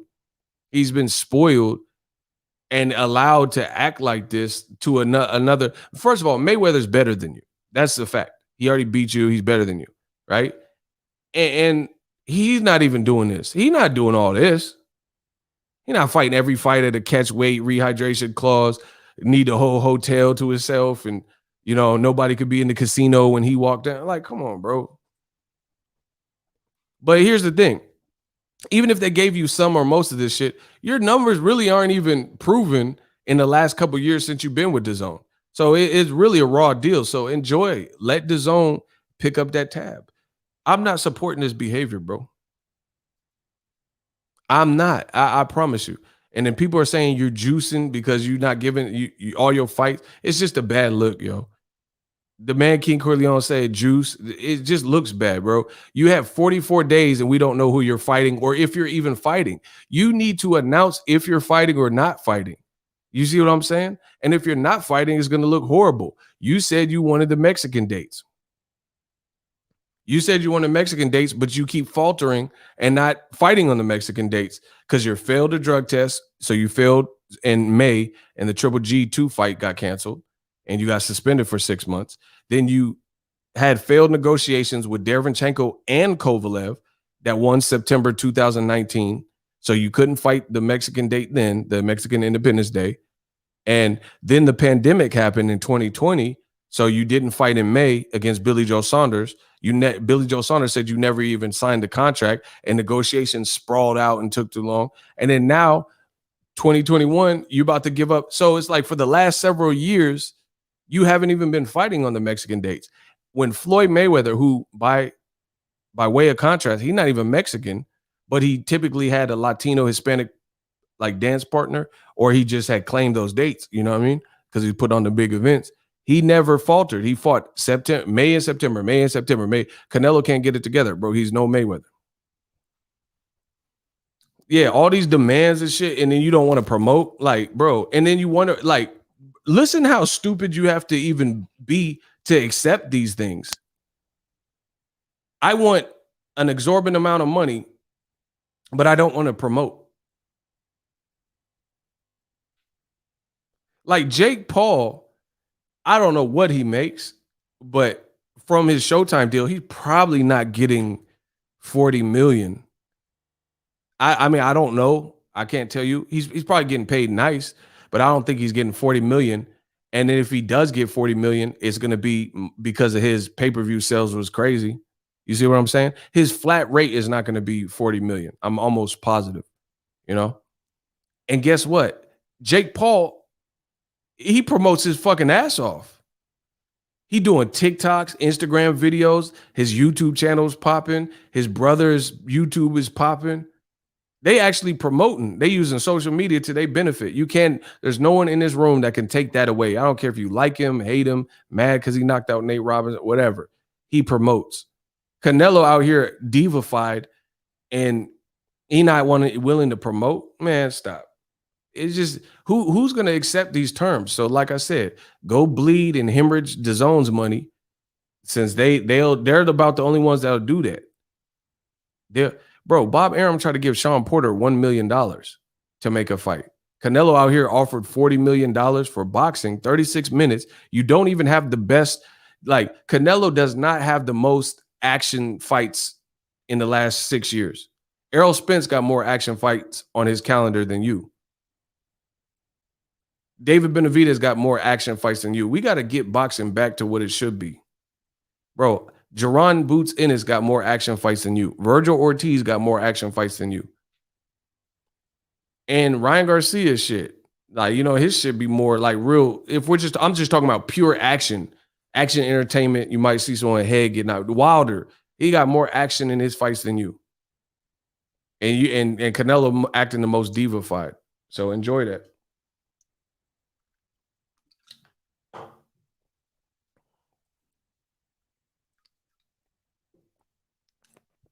Now, I told Tank Davis, how could I forget? More action fights than Canelo. For sure, Tank. Gervonta for sure. Now, here's the other thing. This man is cooked. So good luck to DAZN. I can't wait to see how they bounce back. So this is the other point. JRJ. He said Canelo want to fight Joe Biden next. I want Joe Biden.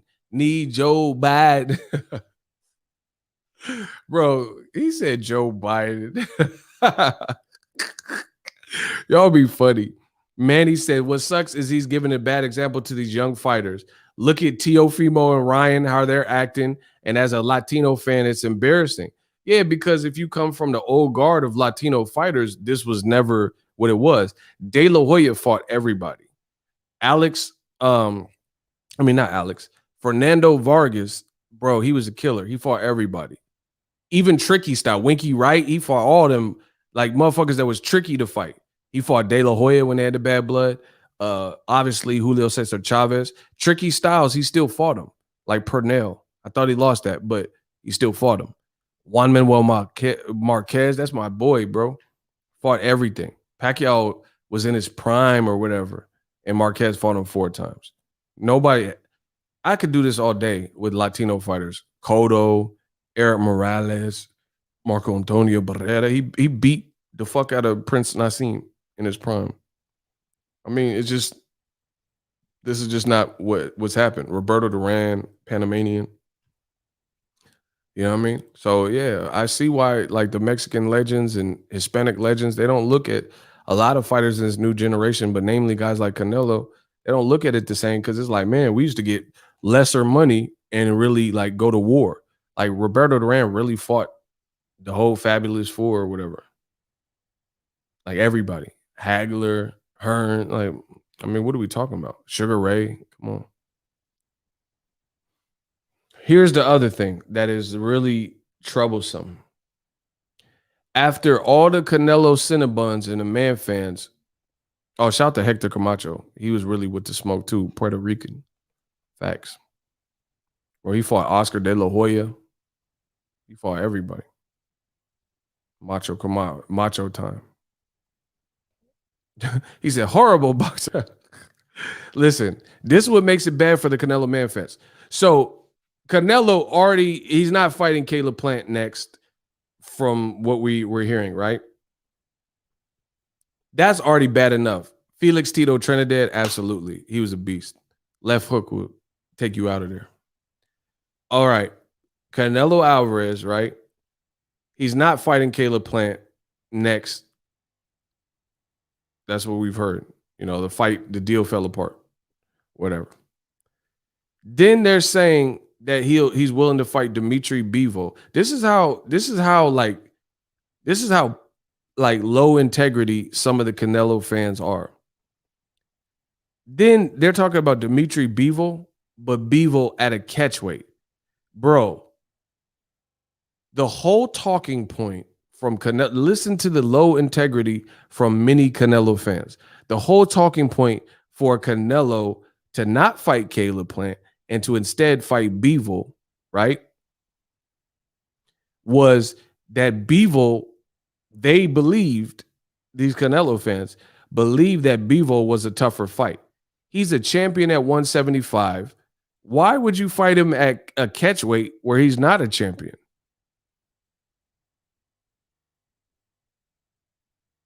And to make Canelo look even worse, he said, I ain't even know who Bivol is. Oh my gosh. Bro, to make that, but the catchweight kills it. Like if you had to fight Bivol, why are you fighting him at a catchweight again? You know? He's not a catchweight at 170. I mean, he's not a champion at 172 or 169 or 170. So why are you even fighting him there? You know what I mean? The other thing that makes Canelo look extremely bad is his fans said that Kovalev was in his prime. I contend on my channel that the Kovalev fight looked FAF, fake as fuck. I said that fight looked fake as fuck, bro. And the Canelo man fan said, no, you're just hating. Kovalev was the greatest. And Kovalev was in his prime. And I'm like, nah, he lost to Andre Ward. Then he lost worse to Andre Ward. And then he lost to what's the name? Eliter Alvarez, who just got demolished by whoever, Joe Smith Jr., right? Then he almost got knocked out by Anthony Yarde. But the Canelo fans, they said that Kovalev was still the one. So I told you Kovalev was like on his last leg as far as like an elite 175 pounder. And it was an advanced cherry pick. Those are my exact words. You guys said it wasn't an advanced cherry pick and that it was a prime Kovalev and it's a massive threat. So since Canelo fought Kovalev, looked horrible. Kovalev looked like he wasn't throwing no power punches. He looked horrible, but he was still winning. Then out of nowhere, he knocks out Kovalev with like 2 shots. And I said it looked fake. I was like, man, that looked cap. That looked fake as fuck, right? That's FAF. And I've been saying it ever since. Y'all said, no, how, come on. Canelo just carried his power up. And y'all argued with me that it wasn't FAF. So, bro, Canelo fans are dead right now, bro. Like post-mortem, rigor mortis. I said, this is rigor mortis, man. It's gorgeous when you die. I'm like Morpheus, the Matrix in my mind. Listen, this is rigor mortis. You can't have your cake and eat it too. You said, I said the Kovalev Canelo fight looked FAF. It looked fake. It looked cap. Something was up. Y'all said I was lying.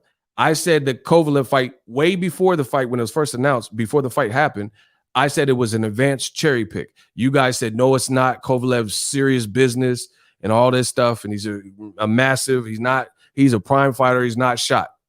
But now he wants to fight Bivol, who's younger than Kovalev and a champion at 175, and he wants to fight him at a catchweight. Oh, this look bad, bro. Bro, it's over. Night, night, Canelo fans. Night, night. Go to sleep.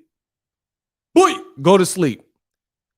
You said Kovalev was in prime, and Canelo really knocked him out with 2 shots. So why do you need to fight Bivol at a catchweight? Oh, this is bad, bro. You can't recover from this. I promise you. Listen, I'm not supporting no Canelo fight. I'm not buying none of that shit. I'm not buying none of it. If you ain't fighting 1 of 5 people that I've already listed, then I'm not buying none of his shit.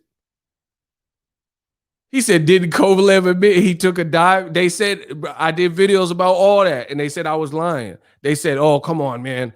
Kovalev just got knocked out. So so you guys are trapped. Bro, you guys are trapped. You said Canelo slept him, and there was nothing odd about it, and he knocked him out with 2 punches. So why he got to fight Bivol at a catchweight? It's over. There's no way you can make that make sense. Now, I know the racist skinheads and the racist Latinos and the racist Hispanics, they're going to come and say, oh, but Mayweather, because this is what happens. Mayweather is a 5-division weight champion. He's little at 147. He ain't as big as Keith Thurman, Errol Spence, Jaron Ennis especially. He's not bigger than them. So him fighting at 54 was like, you know what I'm saying? This is like a guy that started in the featherweight coming all the way up. You see what I'm saying? So he fights, and then he fought De La Hoya and Cotto at the full weight, even though they were bigger. He fought Canelo at a catchweight that Canelo said he could make 150. And Canelo, he gave up 13 years. He's the A side. See, listen, when it's a black fighter, they don't like the A side. The racists don't like that. Canelo said, there's an old article, and Canelo said he'll fight him at 150. Floyd made him fight at 152, or that was agreed. That's what they agreed to. And then after Canelo got spanked, they were like, hell no, that was fake.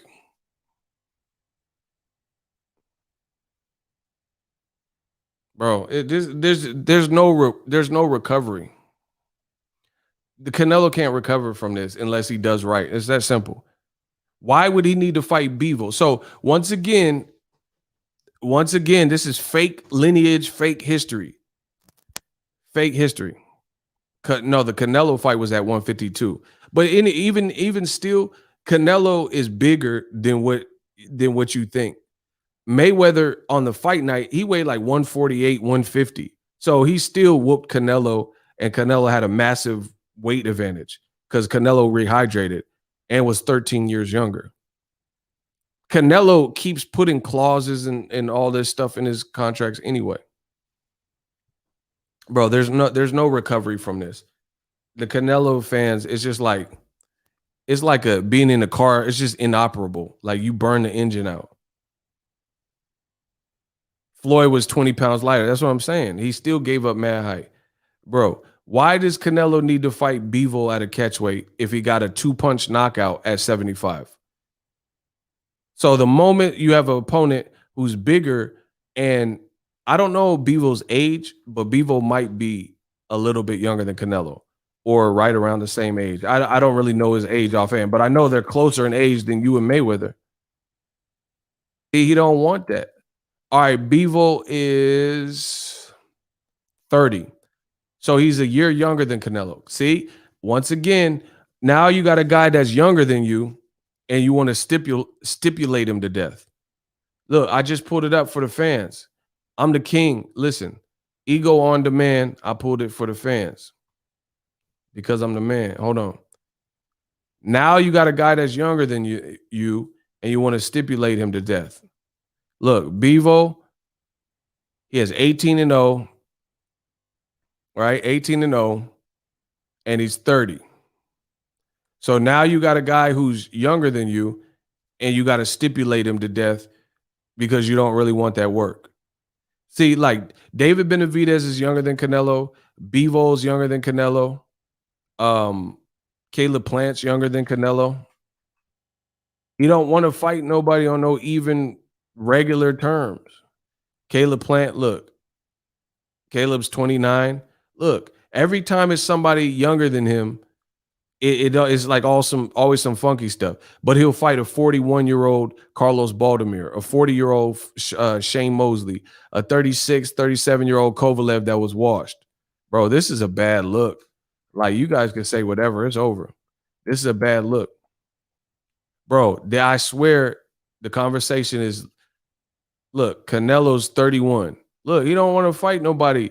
Like, I get it. Sometimes people are going to be older than you, like Pacquiao and Spence. But that's Pacquiao. That's not Pacquiao looked better in his last fight than Kovalev looked in his fight leading up to the Canelo fight. What are we talking about?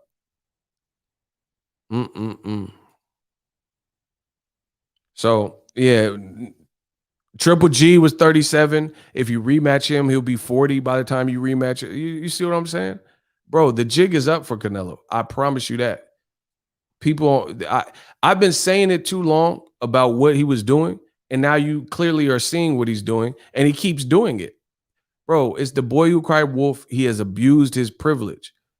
You want to fight Bivol at a catchweight? So some people were saying Bivol is a tougher fight than Plant, but not if he's so Bivol, all of his 18 fights, they were at 175 or damn near all of them, right? All of his recent fights.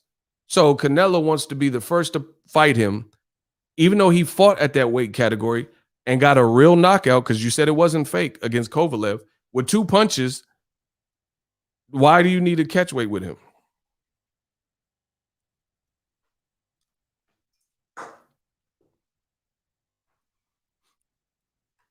Shout out to Adrian. He said Canelo's a spoiled little ish. Bro, it's over. Canelo gonna crawl back to PBC and get knocked the fuck out. I'm calling it. But he gonna mess up his leverage, bro. He gonna mess up his leverage because you just doing too much, bro. It's that simple. You're doing too much. I feel like Canelo is way to up past his prime. Bro, he wants to fight like rock'em sock'em robots that just stand in front of him and make him look good. Anybody that presents any type of real puzzle, it's like he doesn't have the confidence, or his team or whatever, to even make those fights. Like David Benavidez is a dynamic puncher. His defense isn't the craziest, but he's tall and he's big, and you're gonna have to walk through some fire to even to see him. To see him. There's no way you could name one person that fought Benavidez and had an easy fight. You can't do it. Because even Ron Gavril that dropped him in the first fight, that wasn't no easy fight.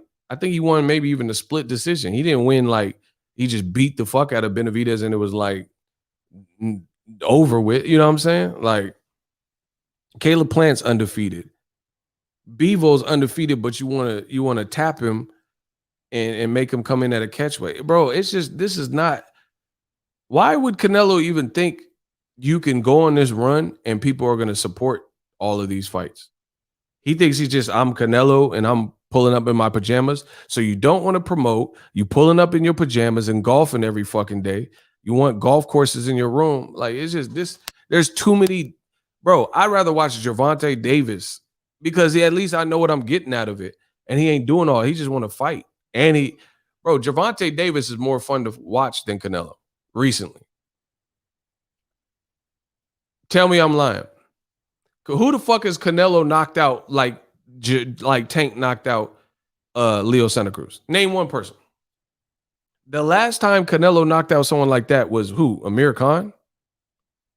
In 2000 whatever 15?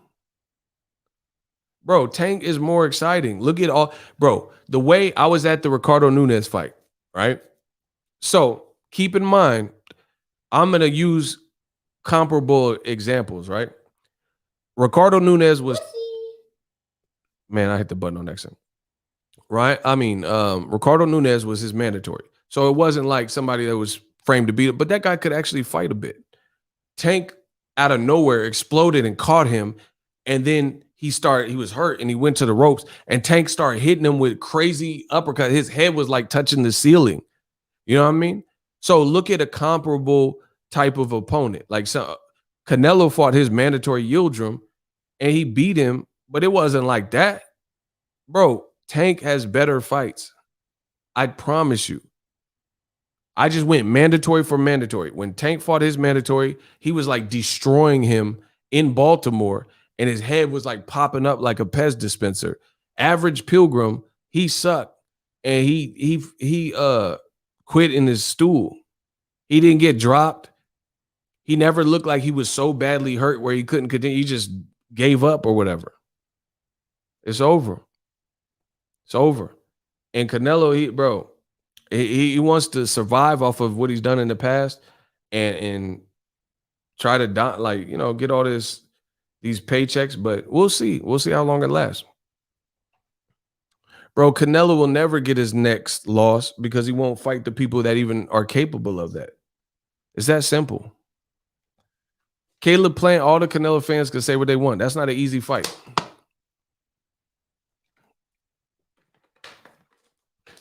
Bro, Canelo man fans are full of shit. They say everything's an easy fight, but then Canelo fights someone who's easier than the person that is allegedly the easy fight. They say Andre is an easy fight, Canelo will murder him. But then you fight people who are worse than Andre. Come on, bro. It's over, dog. I promise you on everything it's over. Y'all can't stop the bleeding. Canelo man fans say that this person will get his ass beat. This person sucked. This person sucked. And then Canelo will go on and fight someone who's worse than the person. Like Billy Joe Saunders, to me, has always been worse than Demetrius Andrade. I would always, at every point in their careers, rank Demetrius Andrade over Billy Joe Weirdo. But Billy Joe Weirdo get the fight over Andrade. It's you know what I'm saying? They'll say Jamal Charlo will get murdered by Canelo. But Amir Khan, you thought he had a better shot? Like, bro, Canelo fans, it's over. It's over.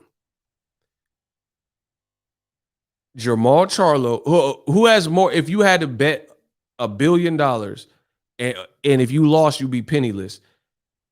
Who would you bet? That Amir Khan was the guy to move up to 55 and beat him, or at 160, Jamal Charlo can beat Canelo? Come on, bro.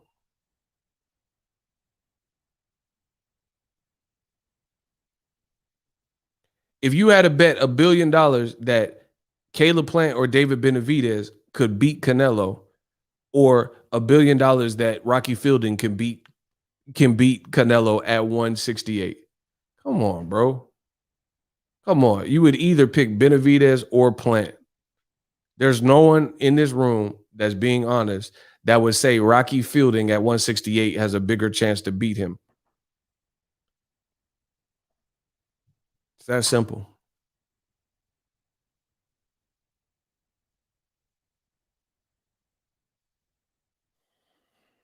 You guys always ask stupid ass shit. Who will win between Jamal Charlo and Canelo? He won't fight them. I don't waste my time.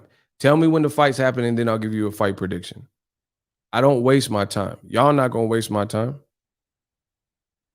Bro, Prince Savage just blocked him. Bro, he's not fighting. I don't waste my time. If he's not fighting him, there's no point for me to break down the fight. Oh, Manny been cooking y'all.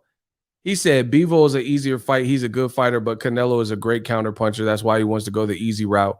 Plant is too risky. Shaking my head. Shout out to Manny, bro.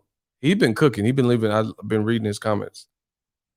He said, Kane said, does Fielding still box? Who fucking knows? But listen, I don't care anymore. Let Canelo fight Eddie Hearn's whole roster. Whatever. That's what he wants to do. Whatever. It's just like, bro, it's like, let's say there's a 2K tournament. And I'm like, I'm the Ross at 2K. And I'm like, I'll beat any celebrity in 2K. And then the baby's like, oh, I'll play you. And I'm like, nah, I ain't playing them. Then Snoop Dogg's like, oh, you can't beat me, nephew. And I'm like, nah, I ain't playing it. Then you're not the best, bro. It's that simple. You can't say you're the best at 2K and then people call for the fight. And then I'm like, oh, I'm Boxingego. I don't have to play against them. I'm the A side. Come on, bro.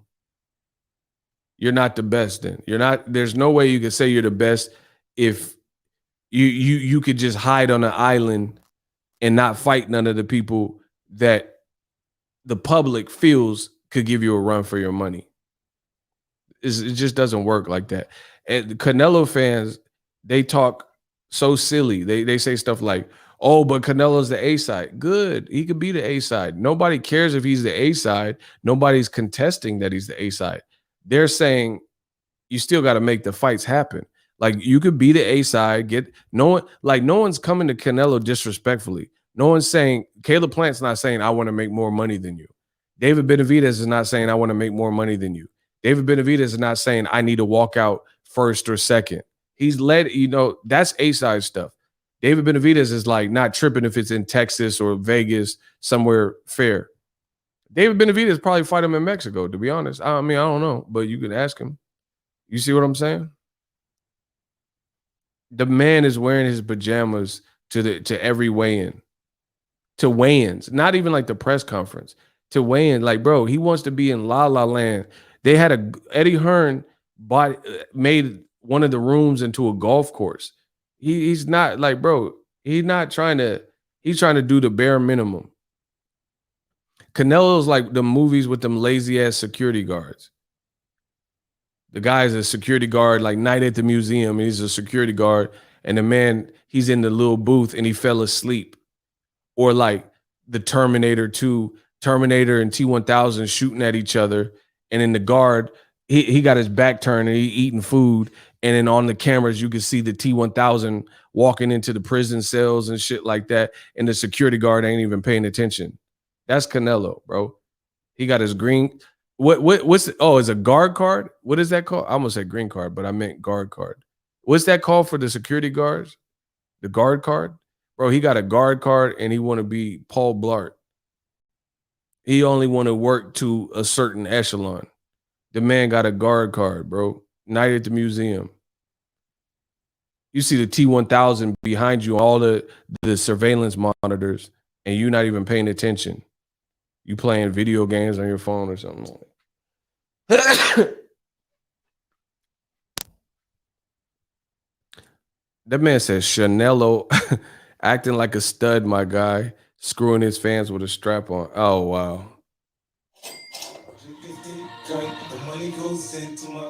Shout out to Kane. He said Pacquiao 42 and he ain't pulling none of this stuff with Arrow. That, like, at the end of the day, Pacquiao, he's a throwback fighter. I believe my fight with bro. Canelo just looks bad. It's over. Pacquiao showing you up, Errol Spence showing you up, everybody doing Wilder showing you up. Bro, Wilder got knocked out in his last fight, allegedly, because I don't believe in the method in which it happened. And he's taking on the same guy that y'all say will destroy him again. There's just different levels of courage. So we'll see. Like I said, we gonna see how this works for Canelo. I'm no longer interested unless he fight who I'm telling you he should fight. Other than that, I'm cool, bro. I'm cool. Bro, Canelo do the same shit. Hit the heavy bag, post the Instagram picture. Like it's old, bro. It's played out. You don't promote the fight. You don't like do nothing to like advertise. Your fights aren't even the most exciting out of boxing.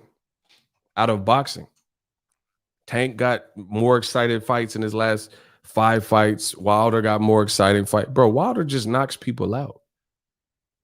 Look at Wilder's last fights and look at Canelo and tell me Canelo had the better 5, performances or whatever. Because keep in mind, Wilder only lost the last one. Bro, Dominic Brazil, that knockout was better than anything Canelo did on his own. Short and sweet. I was there. Bro, where were we at? The Barclays? The whole arena went crazy. They walk out, blah, blah, blah, and then you see a man It was a fun fight while it lasted. Brazil landed like 2 good rights, and then he just got crushed right after the break. Wilder said, "Ay, ay," and then it was just over.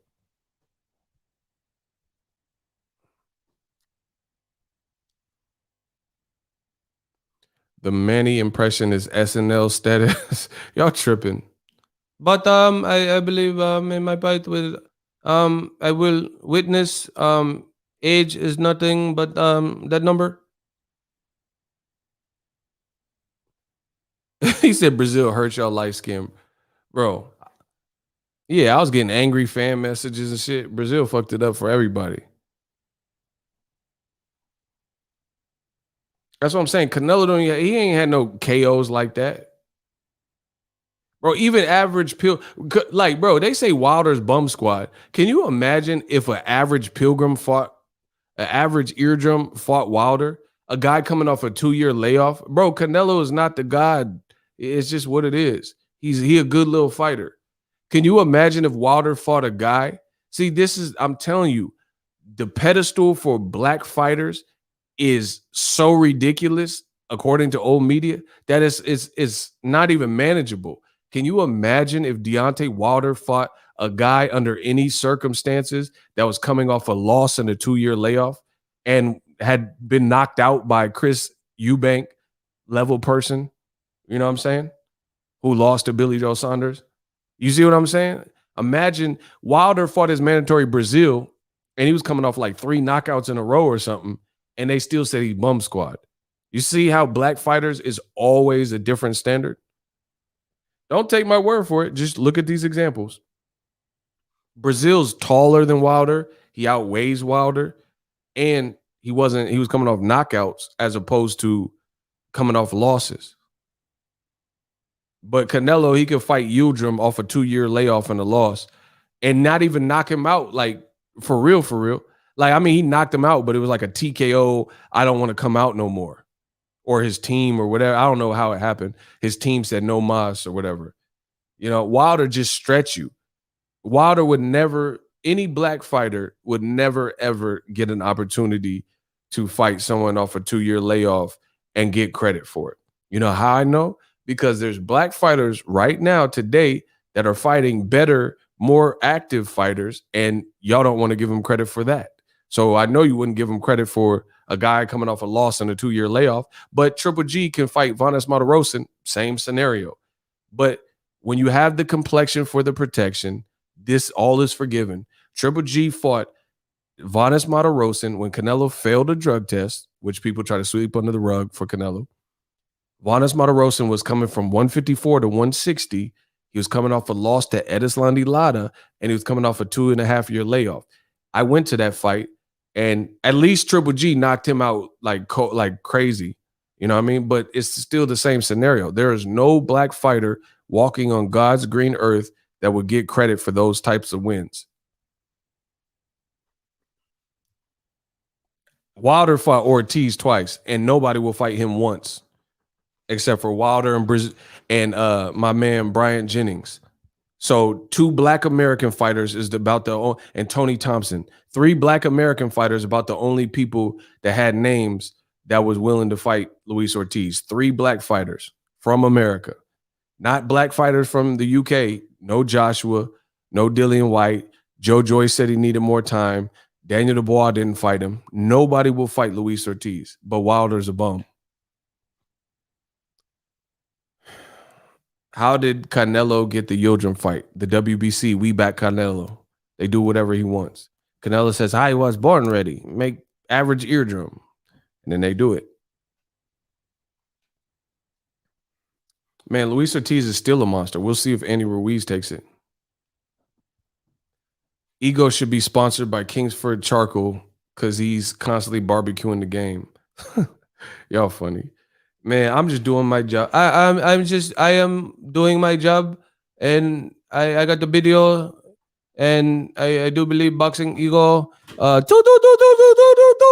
Bro, I'm just doing my job. You see what I'm saying?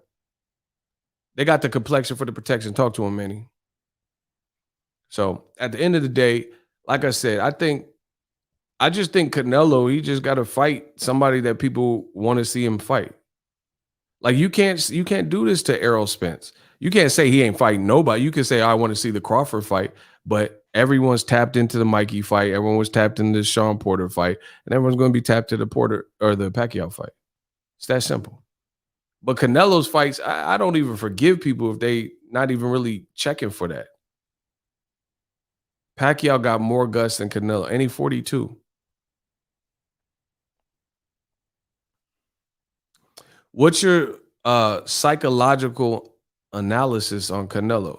Listen, I think Canelo has he feel this is if I had to psychoanalyze him, I think Canelo Alvarez, he's been boxing so he's 15. So I think he has injuries like his knee, where his knee's not like 100%. So he's trying to milk the game. That's one. Two, I also think he feels entitled and like almost narcissistic. Like he just feels entitled. He feels like I've been fighting. I came from the rough part of Mexico. I've been fighting since I was 15. I fought the Floyds. I fought the Cottos. So now it's my time to kick my feet up. So he's like the manager at a job that's been there. And it's like I know we've all been at those jobs before I started doing this and became my own boss. We all been at those jobs where you have a manager that makes more money than you. And you're like, how? They don't know the computer system. They're lazy at their job. They don't lift a finger. They're not willing to lift boxes. They have poor customer service. And you're like, damn, this is a guy. This man's the operations manager. This is a store manager. This is a whatever manager. And they make more than me. You just thinking, and you busting your ass, sweating at the job, lifting boxes and lifting refrigerators in the customer's car and trucks and shit. So it's the same type of thing. Canelo feels entitled and he feels like I've earned this. So he's trying to take the easy stuff, take care of his family and go that way. And finally, I think if I'm psychoanalyzing Canelo, I think I don't think he's afraid as a fighter to I don't think he more than like losing, I think he's afraid of losing what he has, which is like the glow. It's like Shonuff at the end of the Last Dragon when he's like, "What the fuck?" Zzz, zzz, zzz, zzz, and then his glow was no longer there. I think that worries a lot of fighters, especially Canelo, because if you fight David Benavidez and get knocked out, like that knocks you back down to like that sets you back a lot. It's that simple. Anybody gets knocked out or battered or whatever, like it just knocks you back into like human form. You know what I mean? And I think he's truly worried about losing that aura. Like he's like, I'm Canelo. You know what I'm saying? He wants to look like he'd rather lose a decision and then he should have lost a fight, but you can't say he got knocked out or something. You see what I'm saying? See, so he'd rather lose like to Golovkin, where it's like people argue about who won and the judge is gonna give it to him. He's okay with that, but he not trying to have no performances where, bro, you fight Benavidez or you fight Plant or you fight Jamal, bro, they might fuck around and beat you, and some of them might beat you the fuck up, like stop you. Real talk. A show Speed the King. If Kovalev was better than Bivol, why the Catchweight? I pose the same question. Yeah, that aura of invincibility. Like, look at Broner. When Broner was popping like the most, when he was popping the most, he was like unstoppable. But then as soon as he lost to Maidana, that slowed him up a bit. You know what I mean? Because it just the whole rapping before and walking out with the rappers and hey, brush my hair, all that stuff was like toned down a little bit. You know what I mean? But when he was like knocking out Eloy Perez and Gavin Reese and DeMarco, you at the height of it. You know what I mean? Fighters don't nobody likes to lose, I would imagine. But I think Canelo don't want to lose his aura. You know what I mean? Because I don't know how he'll deal with that. So far, like I said, the recent fights he's not getting knocked down or he didn't get knocked out. So he can at least people just arguing, but the judge is gonna give it to him anyway. Benavidez said Plant don't got the power to stop Canelo. Okay. I mean, first of all, listen, shout out to Benavidez, but why are you telling me this? I don't care what he said. Like, you know what I'm saying? Like, I don't, and first of all, like, y'all gotta understand this. It's not even about stopping. Even if you don't stop, you can still lose. You don't have to. Lotta didn't stop Canelo, but I thought he fucking beat him. Triple G didn't stop Canelo, but I thought he beat him in the first fight. So what does Plant not stopping him have to do with anything? Mayweather beat the fuck out of him, but he didn't stop him. So okay, what does that have to do? It's not all about stopping somebody. Errol Spence beat Sean Porter. He didn't stop him. Errol Spence whooped Mikey Garcia and Danny Garcia. He didn't stop him. So what does stopping him have to do with anything? So I don't care if Benavidez said he didn't stop him. Mayweather didn't stop him either, but he fucking made him look horrible. So it's not about just stopping someone. If Caleb Plant get in there and style on him, then what else can be said? So it's just about winning, not necessarily a knockout. Like there was no doubt in my mind after when I'm in the AT&T Stadium that Errol Spence whooped Mikey Garcia. He didn't stop him though, so okay. He still whooped him from pillar to post. I see something. He still got whooped. So I don't care about stopping somebody. Boxing in the elite fights, you're not always going to stop someone. But sometimes people get the shit kicked out of them to the point where they're not the same. See, shout out to Prince Savage. Eagles Army just coming through with the hits. Maidana didn't stop A.B. Broner, but he still took Broner's aura. That's what we're talking about. Yeah, so stopping, it's not just about, it's boxing. You know what I mean? Roy Jones didn't stop James Toney. Bernard Hopkins, he beat him. Dropped him. So I don't care about stopping people and all that. If you can do it as there, then do it.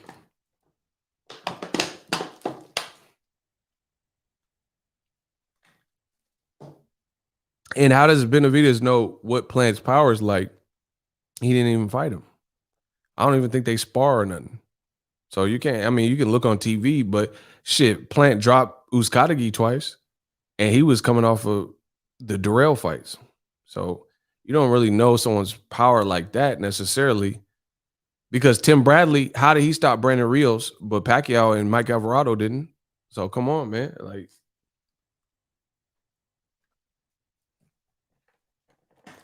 my boy Carlos is catching a body. He said Canelo hasn't faced an American style since Danny Jacobs, and that was 10 years ago. Or 2 years, sorry. 2 years ago. Facts. Here's the other thing. Notice that American style with Danny Jacobs was a guy who didn't just get the fucking shit kicked out of him and went 12 rounds with Canelo. And even though he had a very slow start, by the fight's end, he saved some face and had a good performance. You see what I'm saying? So it's not rocket science. They know Canelo, bro. You seen this sparring clip with Rashidi Ellis.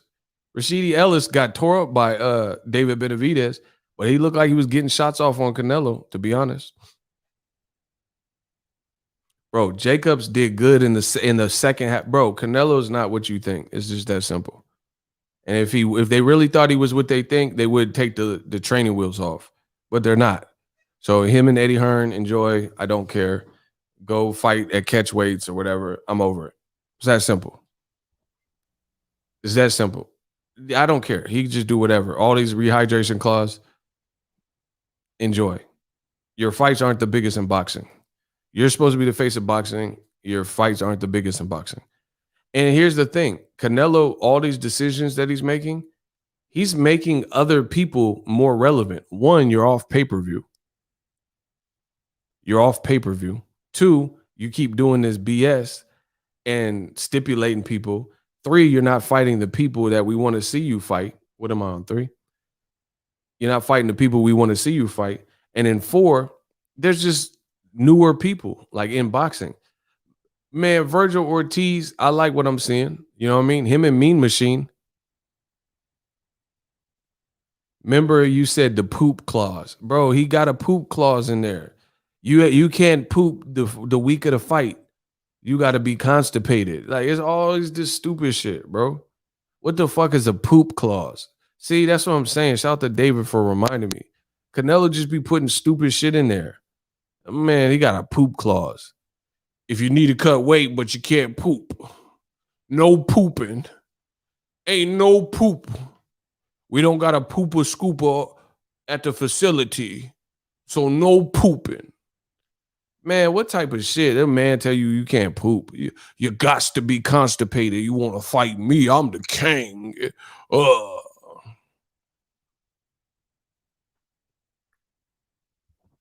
Bro, Canelo probably make you pull your ancestry.com. You got to be 97% European.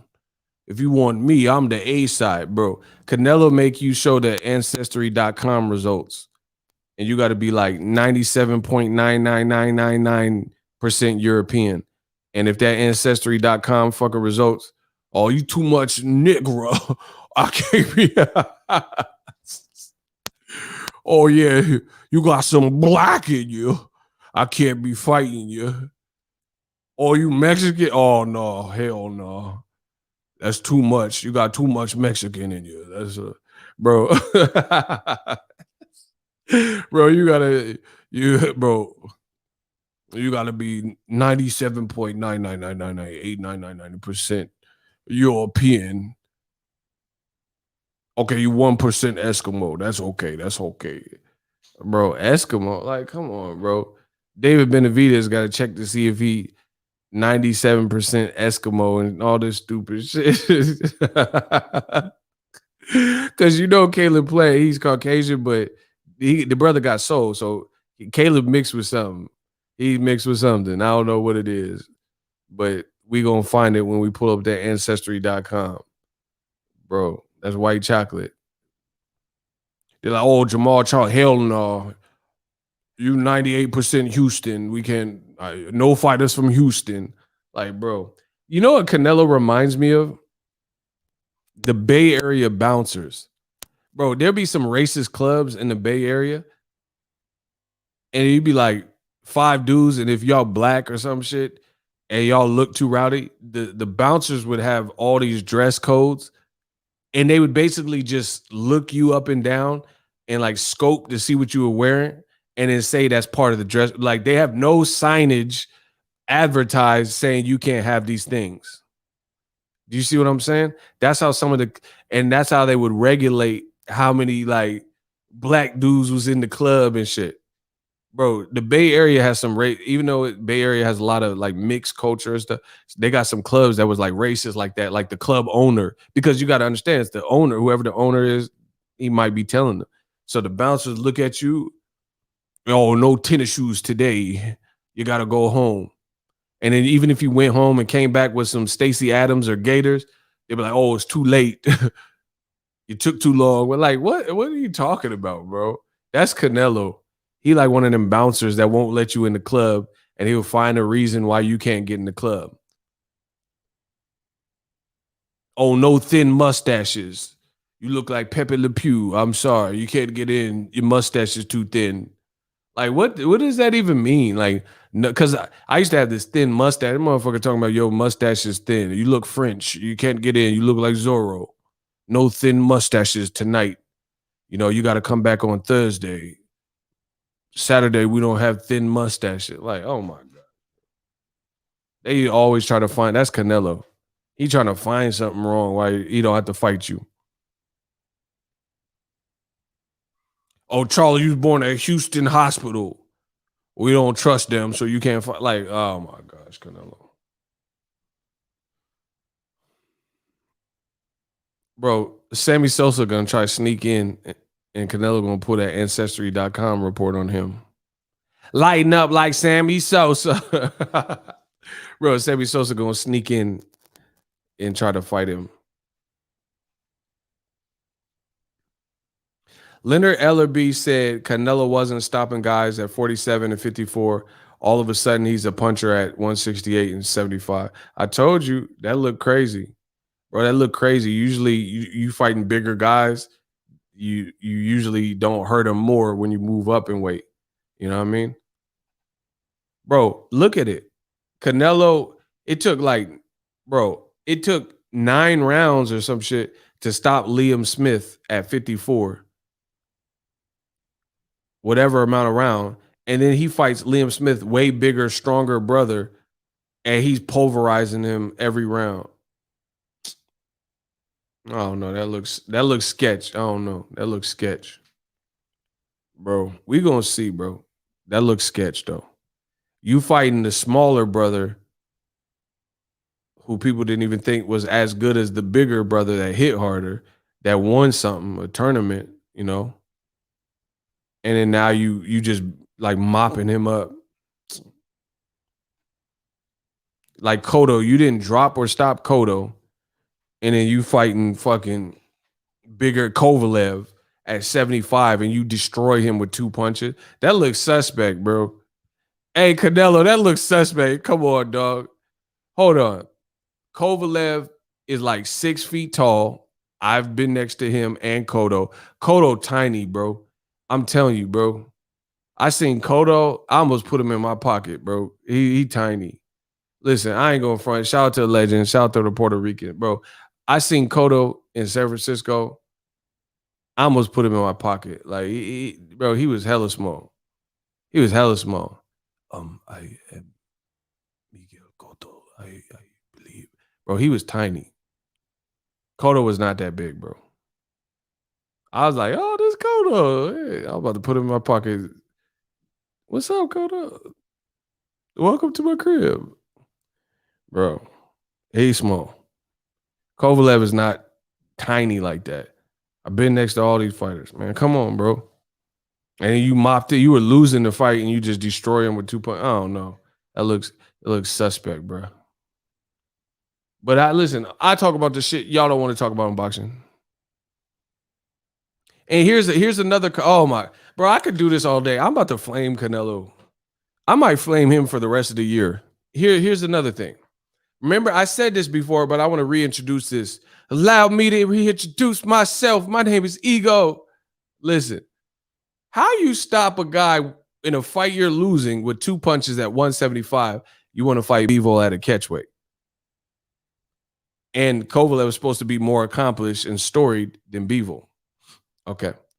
How you stop a guy at 175 in a fight you're losing with 2 punches, but you don't want to fight Benavidez? Shouldn't he be easy work? Shouldn't Caleb Plant be easy work since you went to the next division high and supposedly fought?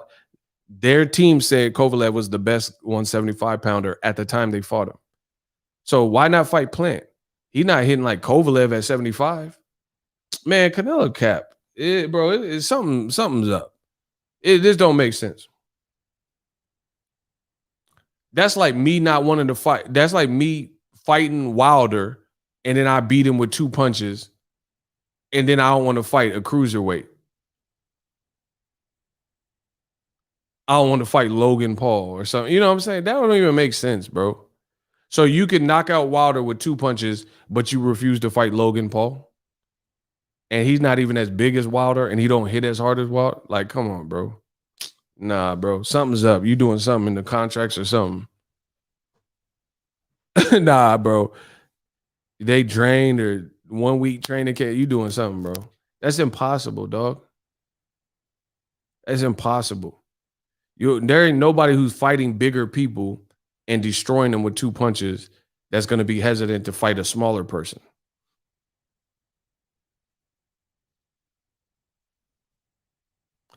Ego hella hurt. Nah, I'm not hurt. I got a fat ass paycheck. Why would I be hurt? Bro, see, listen, you see how these bozos come in and they try to direct it at me. You can't save Canelo. No matter what you're saying, it won't save it. He's saying I'm hurt, bro. My life is great. I'm not hurt at all. I don't look bad. There ain't nobody realistic that means anything in boxing coming to my channel and saying, I look bad. Well, how do I look bad? I'm just reporting the facts of what I see and giving my opinion. I don't look bad.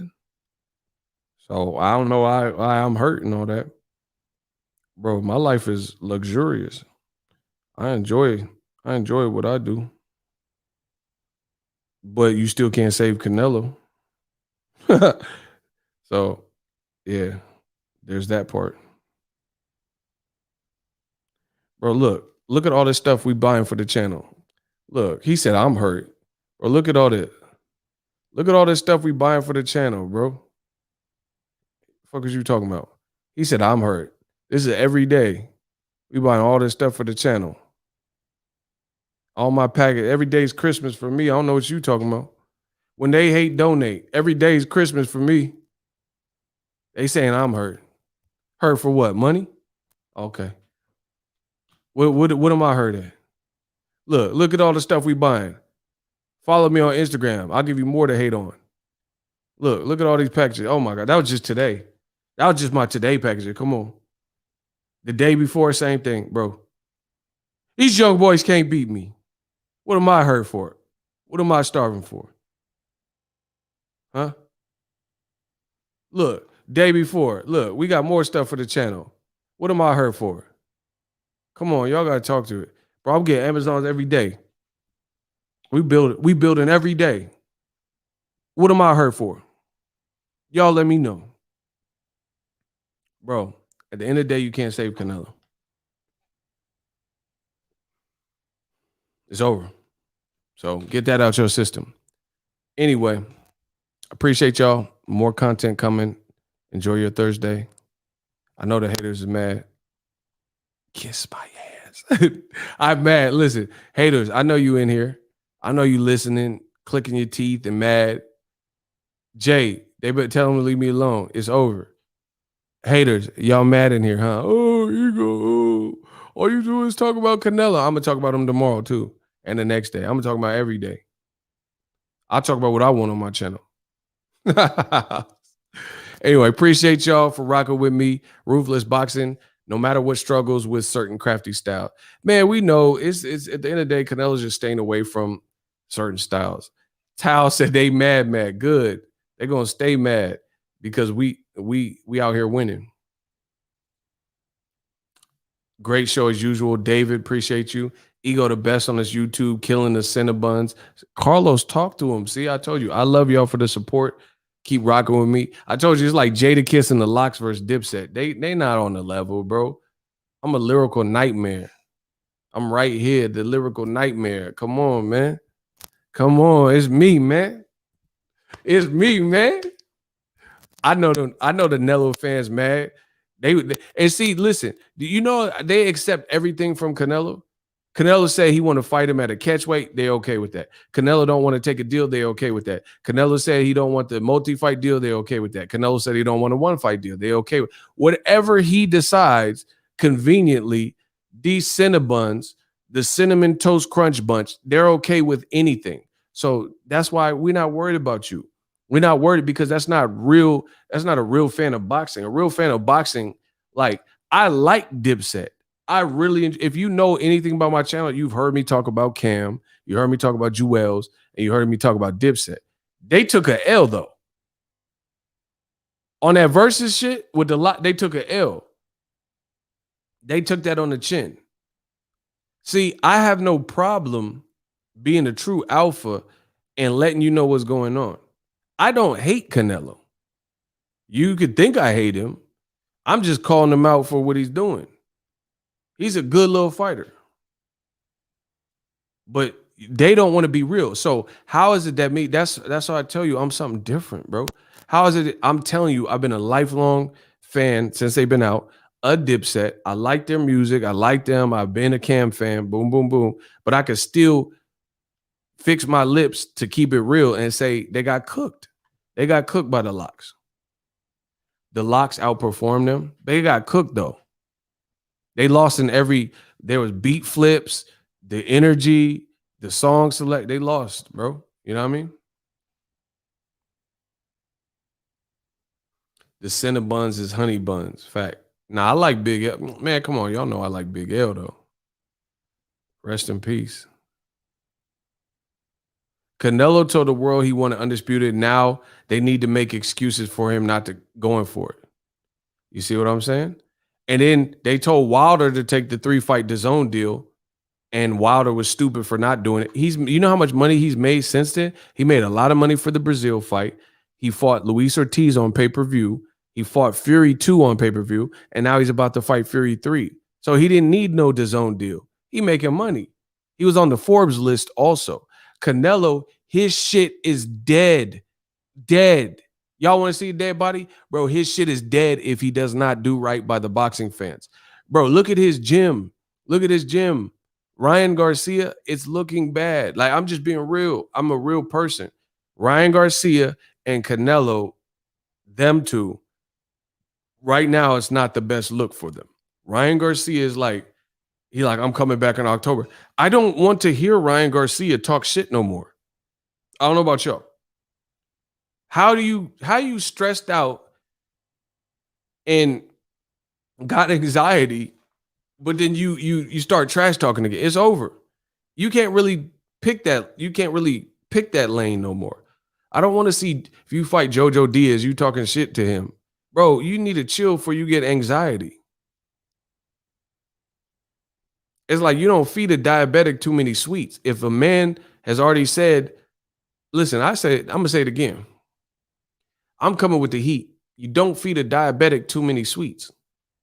If the man is easily flustered or, fluttered, and he's easily riled up and got anxiety, then you need to stop trash talking. Talking about you'll knock out Tank and shit. Bro, that's the least if you got anxiety, you should never mention Tank ever. To be honest, I'm just real. Bro, how you gonna mention the one person that is Shang Tsung of Southpaws? Your soul is mine. You will die. Bro, he like Shang Tsung right now. If you got anxiety, you should probably leave him alone. That's just real. Teofimo, he talking about, we got J-Lo. Bro, where's J-Lo? She with Ben Affleck. He chewing on her ass on the yachts and all type. Man, come on, bro. Boxing looking funny style, bro. He said we got J-Lo. Now we're through. I don't ever want to hear from you. It must be the ass that got me like that. Bro, boxing got a lot of weird energy right now. Weird. I really truthfully, Ryan, he's probably a good kid and shit, but I don't want to see him talk trash if you high strung and got anxiety and stuff. What are we doing here? What are we doing, man?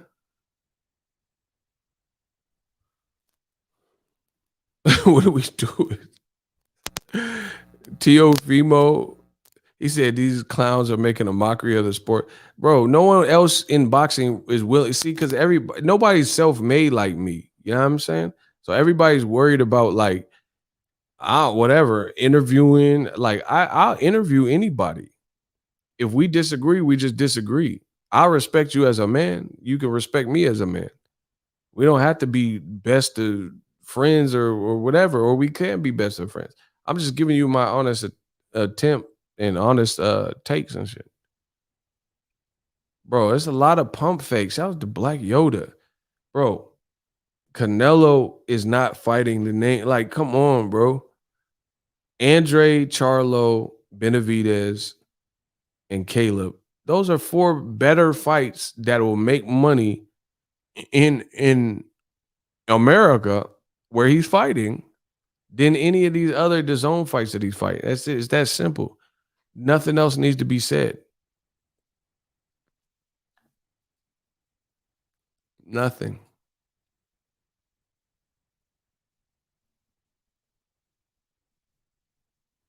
So we'll see. But Canelo got 44 days. Good luck to him. We'll see who he decides to fight. I'm out.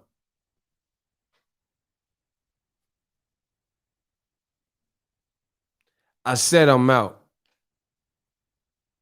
Yeah, that's what I'm saying. Fury acting with, man, come on. Y'all gonna make me mad. I'll be back tomorrow with some more heat. Peace.